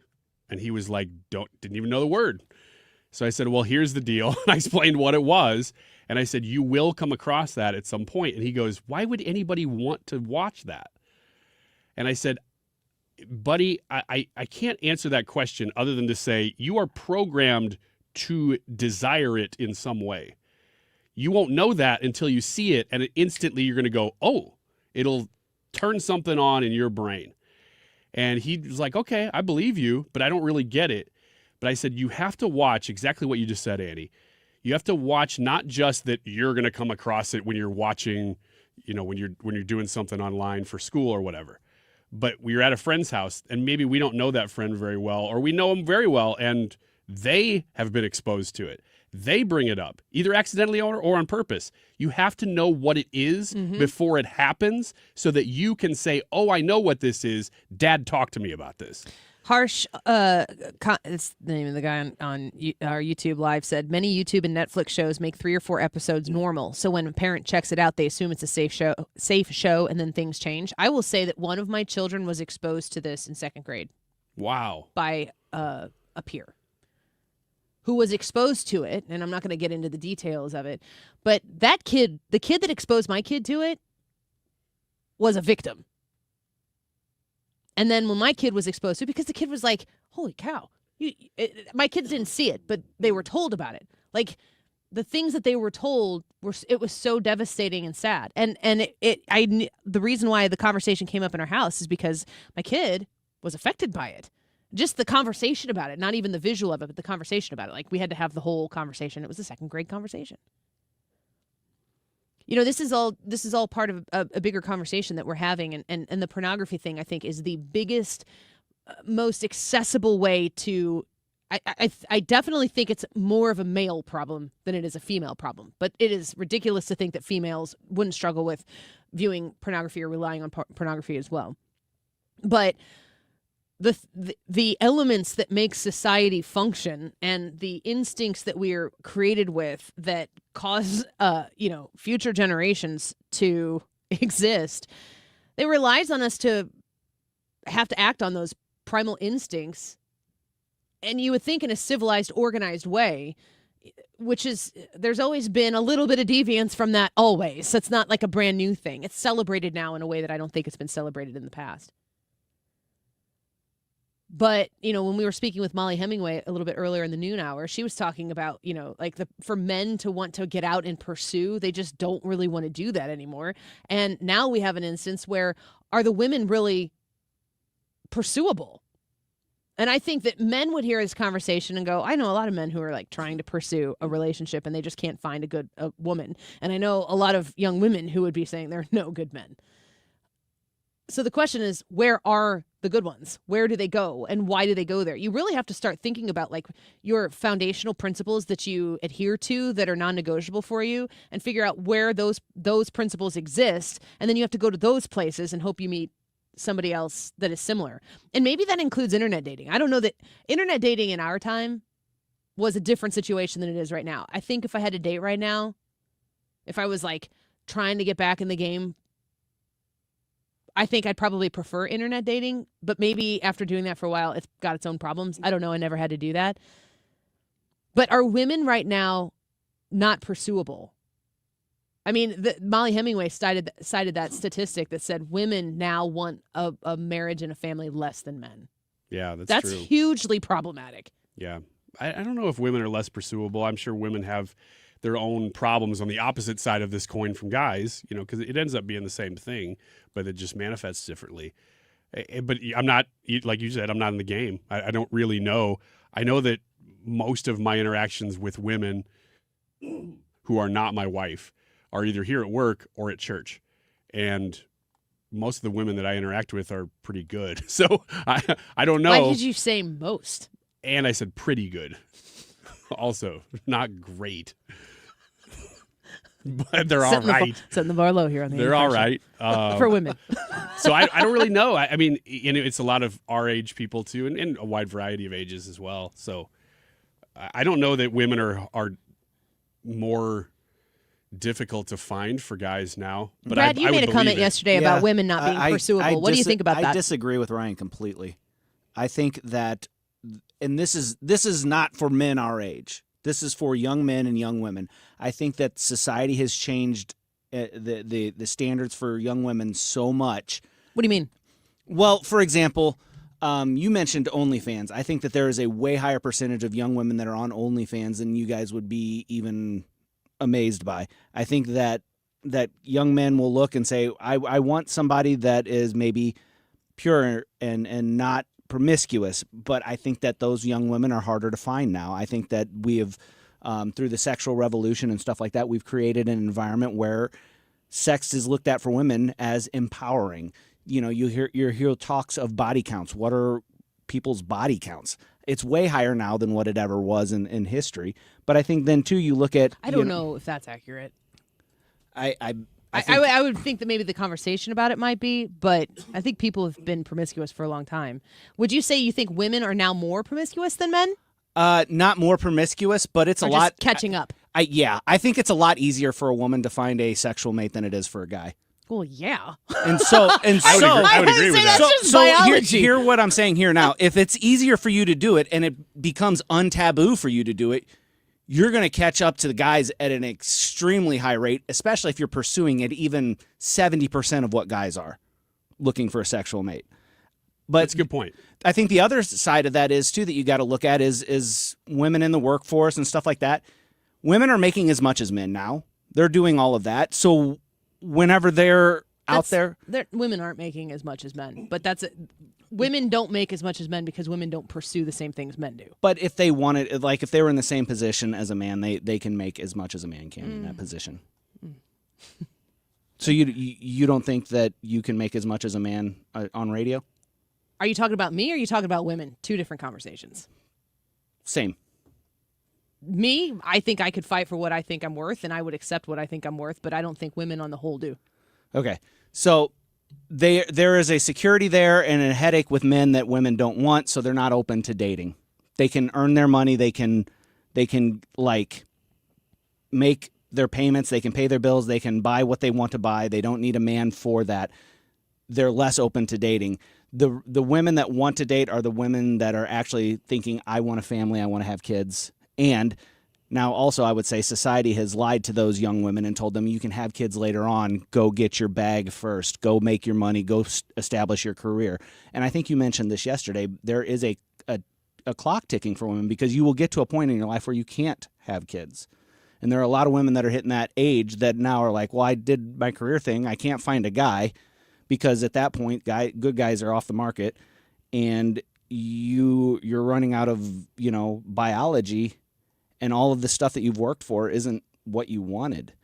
And so I think that what we've had is a society where they've lied to young men, and OnlyFans has made... I heard this statistic the other day that the average young man today has more access to naked women than the most powerful rulers... What was it? In 1 week, than the most powerful rulers had in their entire lifetime in history. And men don't know how to handle that. So why would they put in the effort, the time, the money, and the dating if they can throw $5 into OnlyFans and get whatever it is that they were looking for to begin with? And then the other side of that is women just aren't interested in immature men. So men have become immature, women have become unpursuable, and men are like, it's not worth my effort to invest that time. And now this is where we're at. People aren't getting married, they aren't pursuing one another, they're not dating. But I think there's still the mismatch in the pursuit factor. There's still a mismatch in... Like, a man can be irresponsible for longer than a woman can if a woman wants to have a family. So the woman has to determine, okay, and I'm saying I got married at 23. Charlie was born when I was 25. That seems wild to me. I know 25-year-olds, and I'm like, I don't know that they'd be ready for a kid. I don't know that I was ready for a kid. But I even think Charlie was born in 2009. I even think 2009 was a different time to have kids that early than it is even 15 years later. Charlie's going to be 16 in about a month. There are definitely lies that are being told to women saying that, I don't like this whole you can have it all, because I don't think anyone is telling women they can have it all. I think society is always telling women what they should want. And women might be persuaded that what they should want is something that they've been told they should want, instead of just listening internally to their own desires. I know that I've always wanted a family. I know that I always wanted to get married. I wanted a family, and I wanted a career. And I have sacrificed on both of those dreams to have what I have right now. And I really do feel like I have it all as much as I could. But, my husband and I, he's a teacher. We're both fully gainfully employed. We make good money, but we spend all of our money on our kids. We're working to try to put our kids into private school. We have a suburban lifestyle. My life is not fancy. I don't know what people think about how I live my life. I do not have a fancy life. I drive a minivan that's going to be paid off in a month. I'm really excited about that. I plan to drive that sucker until it won't go anywhere any longer. I don't need those fancy things. These are all sacrifices that I'm making because our income goes into our kids, and I'm happy about that. Like, I make sure my kids understand that they are our investment in life, not just our dollars, but our time. But I want them to understand, when I'm comparing myself, if I get into the conversation of people who are my age right now, and I'm 41. So the people who are my age who don't have the life that I have right now could be looking at me right now and going, I missed the boat on that. But it was never easy for me. And I never expected it to be. You have to follow a path, though, where my interest in the life that I want has to go parallel with with a man who has somewhat of an interest in that. And I've told the story before. Like, I joke about Jared dumping me.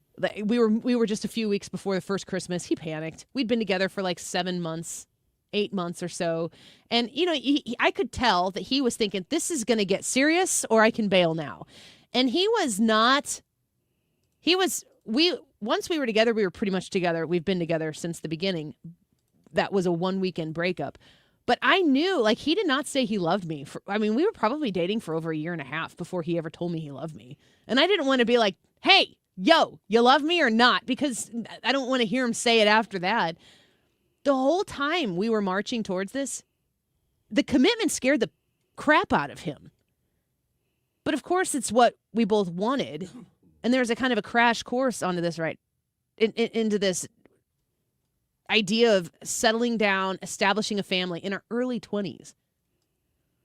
I think that both men and women alike, men are always thinking, I'll settle down in my 30s. Women can do the same thing, but your biological clock is ticking. I don't know if it's so much that women aren't worth pursuing and men are so weak that they are not interested in making the effort. I think we also have to consider that society is you don't need to have kids. Serve yourself on both sides of the gender equation. What's good for you?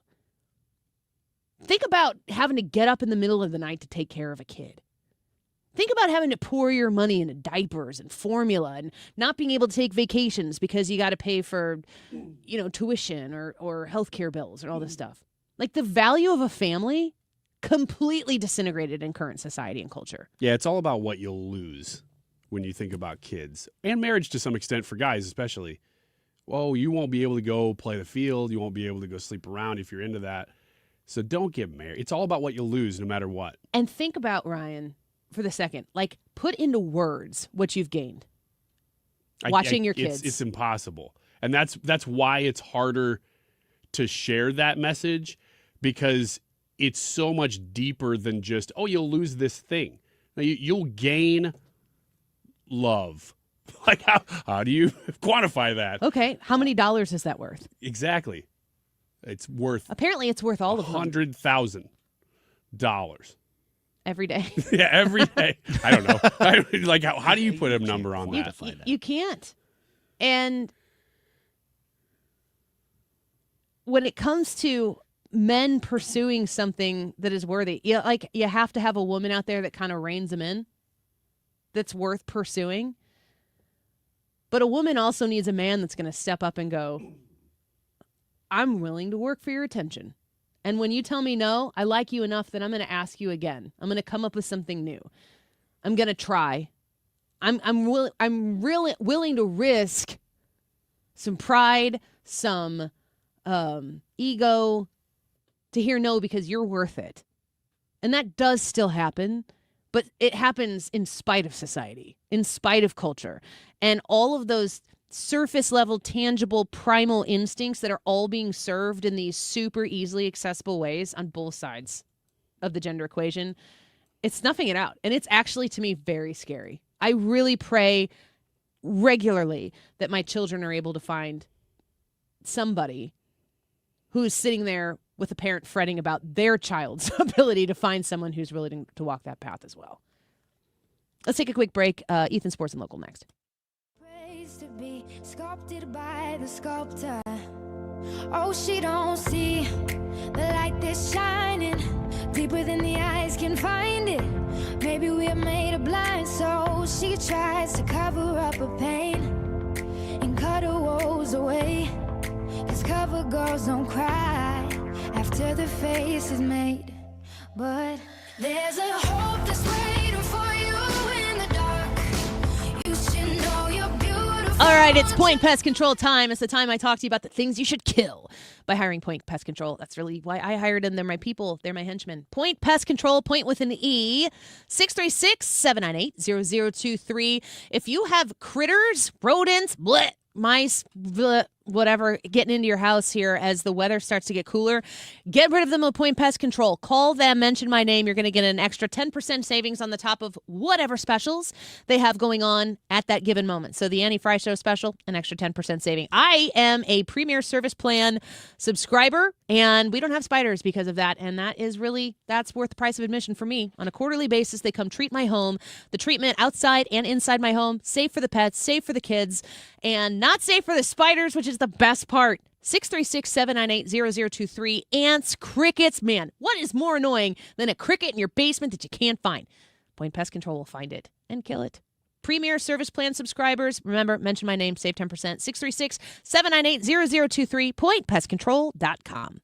Stop everything you're doing right now and ask yourself, are you currently receiving steady paychecks? What about when you're retired? Will you receive a monthly check to cover your expenses and also have some fun? Marvin Mitchell and the team at Compass Retirement Solutions calls this mailbox money. It's a monthly check you'll receive throughout retirement. They don't want you to worry about if the money will show up or how much money you'll receive. The only thing they want you to think about is how to spend it when it arrives. Find out how to get enough money in your mailbox every month when you're retired. Call Marvin Mitchell and the Compass Retirement Solutions team at 314-373-1598 to start working on a plan that can help you create the monthly income you'll need in retirement. Call 314-373-1598 right now and schedule a visit with Compass Retirement Solutions. 314-373-1598. Firm offers insurance services, investments, and services offered through Compass Retirement Group, a registered investment advisory in Missouri and Illinois.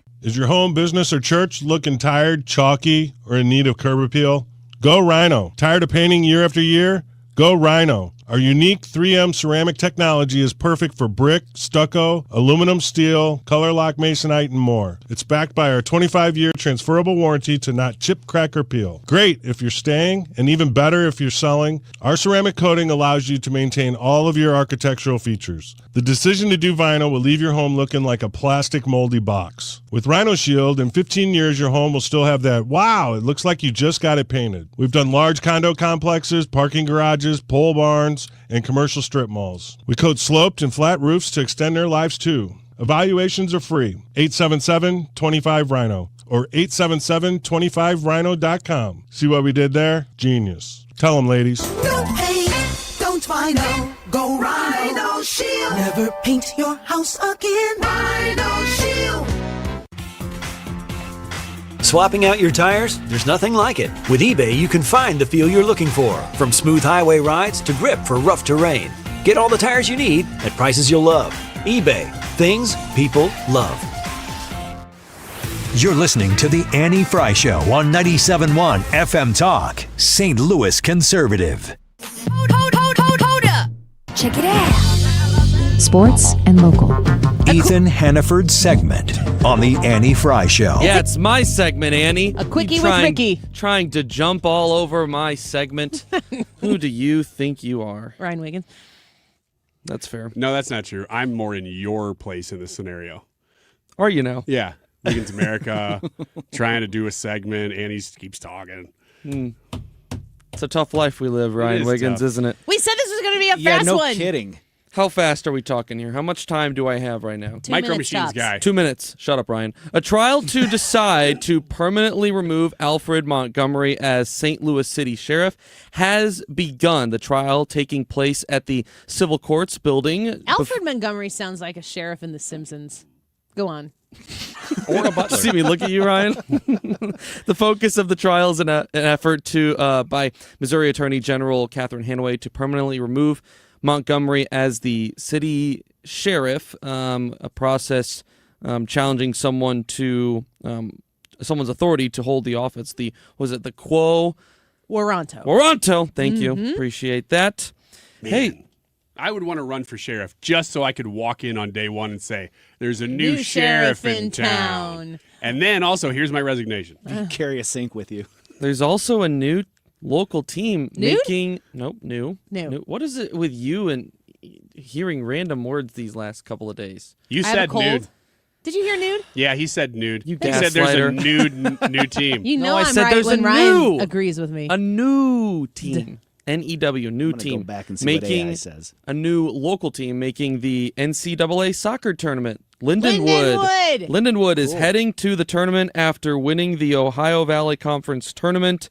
They beat Houston Christian University in a shootout to win 2-1. They will face off against Kansas City on Thursday, and the winner will play Stanford in the second round.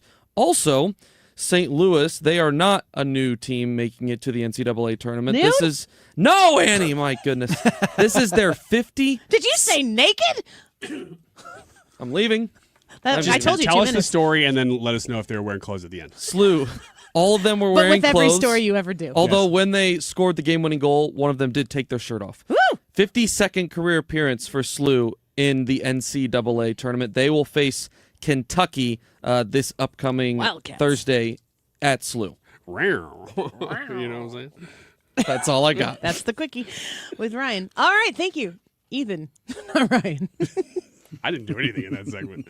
I was just here. Something new. All right, let's take a quick break. X's and Y's when we come back. Do you guys have some questions? Yes. Do you have any from the text line yet? Have we? Oh, let me open it. X's and Y's. This is where we decide and weigh in on the differences between men and women. There are two sexes we discuss next. If you want to text us your question, if you'd like to know why do women fill in the blank or why are men always fill in the blank, 314-241-9797. 314-241-9797. Let us have it. We'll be right back.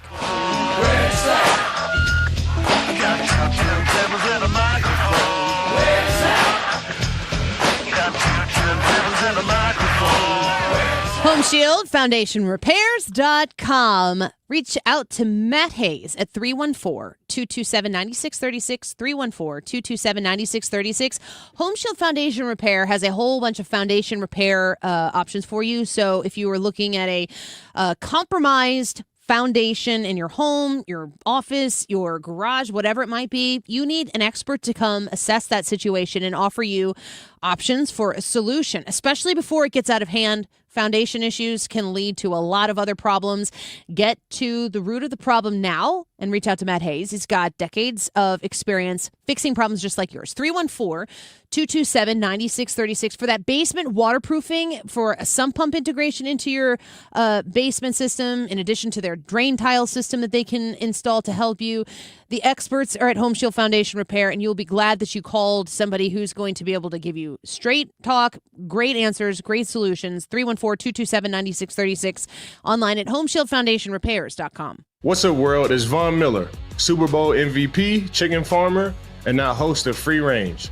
This is a show where I go off the field and off the script. We're talking what's hot in music, film, trending news, and everything blowing up your feed. If you love football, you'll feel at home. But if you're here for the vibes, the internet deep dives, the conversation, this is your podcast. Join me every Wednesday. Follow and listen to Free Range with me, Von Miller, everywhere you get your podcast. Don't get lulled into believing the IRS is getting soft. It's just the opposite. Hi, this is Lance Drury with the Lance Drury Law Firm. We are being told by IRS collection officers that their higher-ups are demanding that they get more aggressive than ever. So don't ignore them any longer. Level up. If you have unfiled returns, unpaid taxes, levies, or liens, call me, Lance Drury, today and let me get between you and the IRS. I'll protect your rights. At the Lance Drury Law Firm, our practice is focused 100% on fighting the IRS. Remember, IRS problems are legal problems, and they need to be handled by an expert attorney who's done it for decades. So call the Lance Drury Law Firm today. We're local. Our office is right here in St. Louis. Call 314-260-6120. Visit Lance, DRURYlaw.com to schedule your free consultation with your local tax resolution law firm. The choice of a lawyer is an important decision and should not be based solely upon advertisements. It all comes down to this, folks. Yep, the entire season is on the line. But my throat has officially thrown in the towel. Sounds like you need Vicks VapoCool drops. They're max strength and vaporize sore throat pain. Whoa! These VapoCool drops hit fast! Speaking of fast, did you just see that play? Yeah, he vaporized that ball. That pun should have come with a penalty. Vaporize sore throat pain with Vicks VapoCool drops. Use as directed. Hey, can you blow up some balloons for Jack's party? I can't. I'm so congested. You need Sinex Severe from Vicks. Sinex Severe Nasal Spray. Yeah, just Sinex. Breathe. Sinex Severe instantly relieves nasal congestion and works 6 times faster than nasal decongestant tablets. The 12 hours of relief allow you to get back to the moments that matter without congestion. Daddy, we need more balloons. On it. Try Sinex Severe from Vicks. Just Sinex. Breathe. Use as directed. The YouTube live chat poll. We were talking off air. How has your support for President Trump's deportations evolved since he was elected? Has it stayed the same in that you support him the same? Has it stayed the same in that you didn't support him? Or are you more supportive, less supportive? Let us know. Annie said the results are a little bit surprising, but I haven't peeked, so I don't know what They're they are. still shocking to me. I'm peeking. Well, now I'm really interested to find out the results at the end of the show, which I'm a is peeker. just in about less than 20 minutes now. So stick around if you want to know the results. We'll share them with you. And you can vote, of course, 237. This time check is sponsored by Jerry Kelly Heating, Air Conditioning, Electrical, and Plumbing. It's time for a $98 furnace tune-up. JerryKelly.com. Where common sense rules the mic. 97.1 FM Talk. St. Louis Conservative.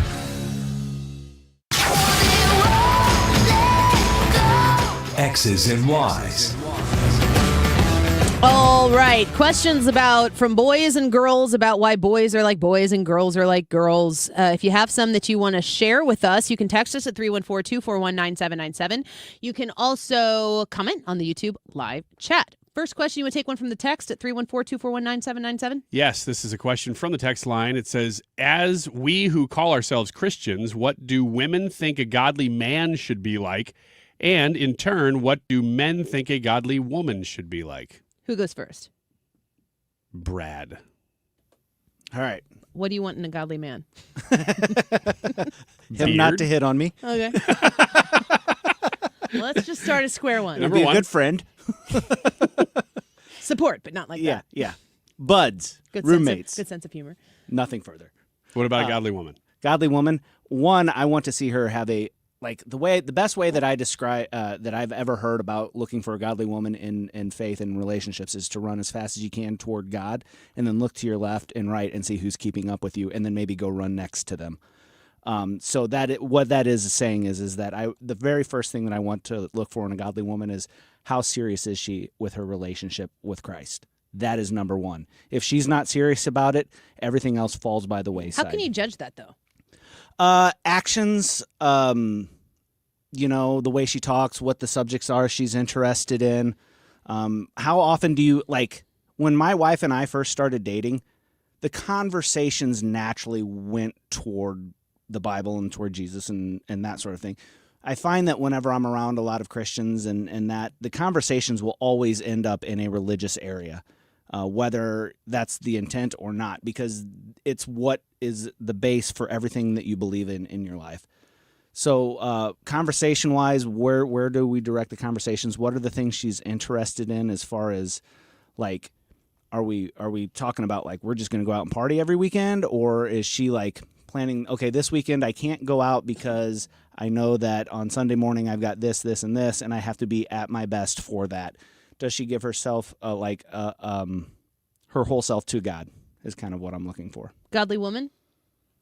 I was going to say a very similar thing. Really just, are they following Jesus first? Is Jesus the center of their life? And then all the characteristics that come along with that is why you go through courtship and dating, is just to see if you match. Because there's a lot of people that are following Jesus that I would not want to be married to because I have nothing in common with them other than Jesus. But That's why you go through that process. What about you? I think for, like, when I am assessing people in my life, not for romantic relationships, because jackpot Jared, that's what I call him. Jackpot Jared. That's what I always call him, he too. hit the jackpot. Just kidding. Oh, I was for different reasons. Oh. We just go gambling a lot. Oh. Godly men. How do you think he's buying you all that stuff, though, you know? Jackpot Jared. Sorry, Jared. My apologies. I really We're going to the boat later, buddy. I really am sorry, Jared. Many apologies. I'm going to take a completely different direction than you guys are taking this with women, because I don't think it's about the surface level stuff. I don't think it's about the very. This might actually be the difference between men and women. We might be solving it here right now. You guys are talking about very tangible, visible things that indicate godly woman. For me, I think that there is a spirituality that exists. If you're somebody who is considers, and I'm just talking about the Christian faith, this might be very similar for people who are of the Jewish faith or a different walk of religious belief within your own religious belief. But I'm just going to talk about Christian faith because that's what I know. I can sense a spirituality of people when I'm around them. There is a kindness, a gentleness, and a joy seems like almost too much of a word to describe it, but there is a contentness that people have when you've got the foundation, the principles figured out. There is a peace that those kind of people have, and especially for a woman that is looking for a man, you want somebody who is steady. You want somebody who is rooted and grounded in principle, and obviously, if you're a Christian and you're looking for a Christian man, you want somebody who has that part figured out. You know, I don't want to be that person's everything because they have everything already. If you're looking for somebody who is rooted in faith, like that part, check.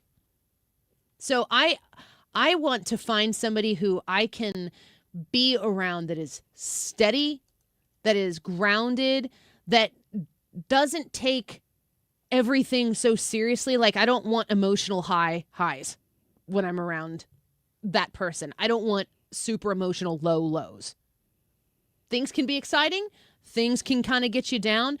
But if you're grounded in something that precedes and postdates everything in life, then the terrible things can't be so terrible that they consume everything. And the highest highs aren't better than what you have already achieved. And so I just feel like there is a steadiness, a calmness, a kindness, a gentleness that exists when I'm around men who are rooted in faith, because the most important thing has already been figured out.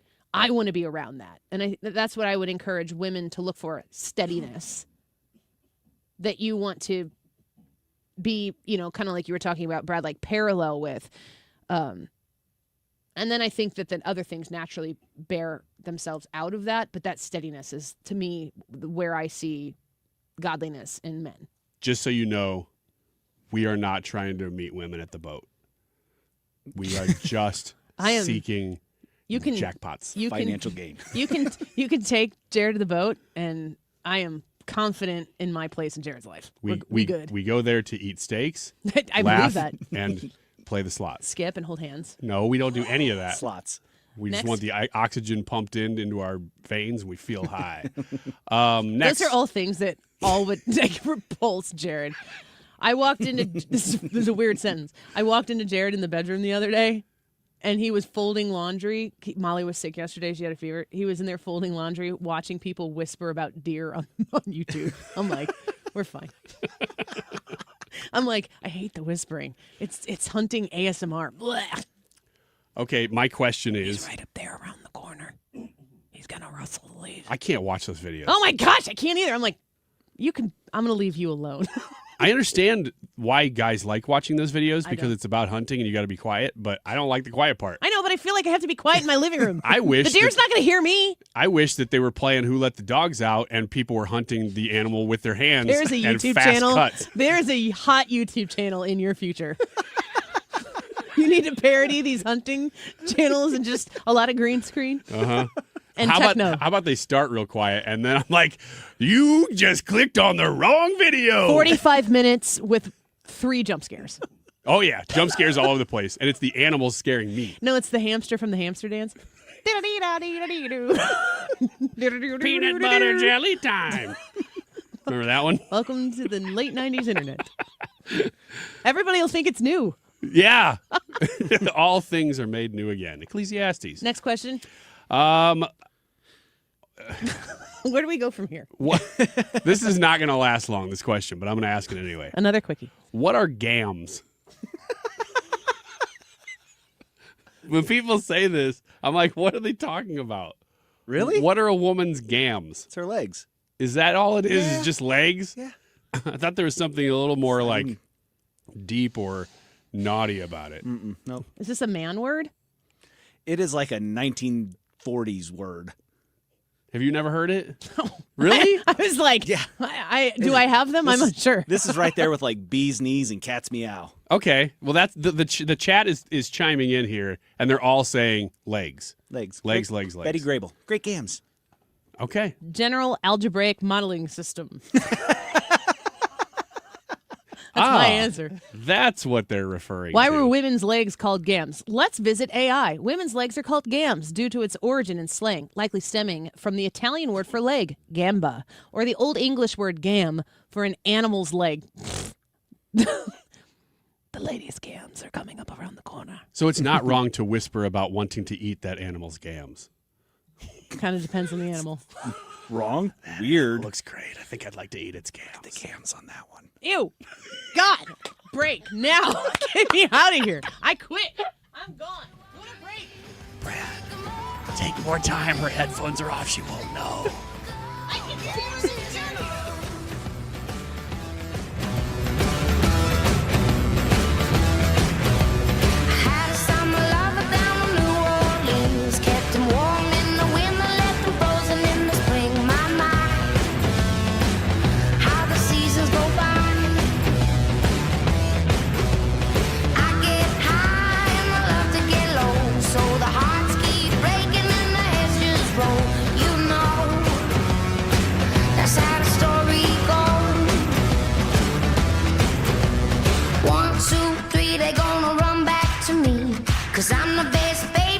All right, Michael's Flooring Outlet. If you're shopping with your lady and her nice gams for flooring, you want to go to Michael's Flooring Outlet and see the deals that they have there. She'll be real excited.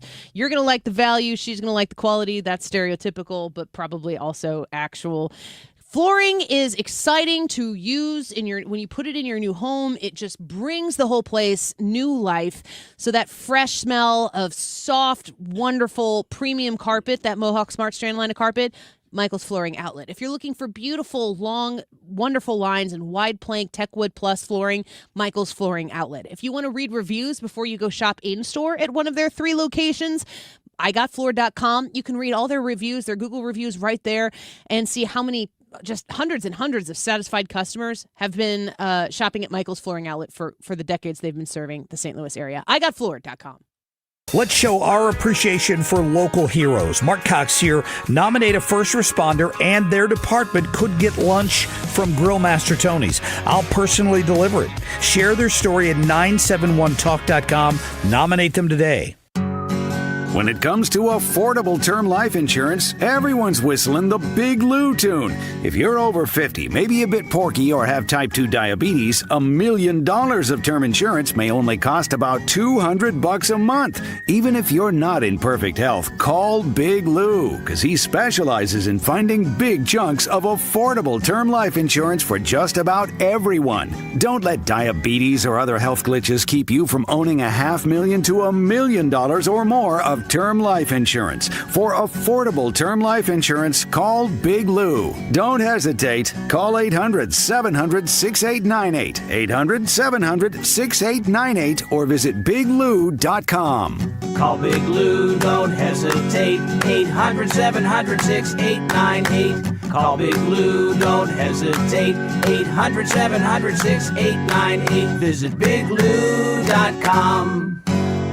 Great news, Corel Roofing is going to partner with Sergeant Sparkles to install Christmas lighting on your home this year. Mark Cox here. Who better to get up on your roof to install lights than a roofing company?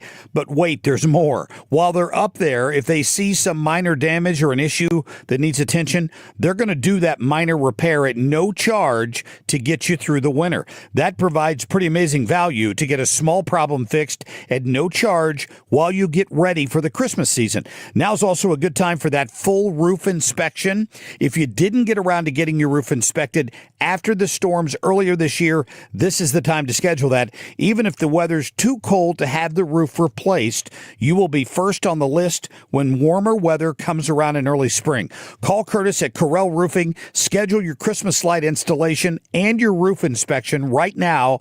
That's 314-222-9529 or CorelRoofingCo.com. Annie Fry, Ryan Wiggins, Brad Range. It's the Annie Fry Show.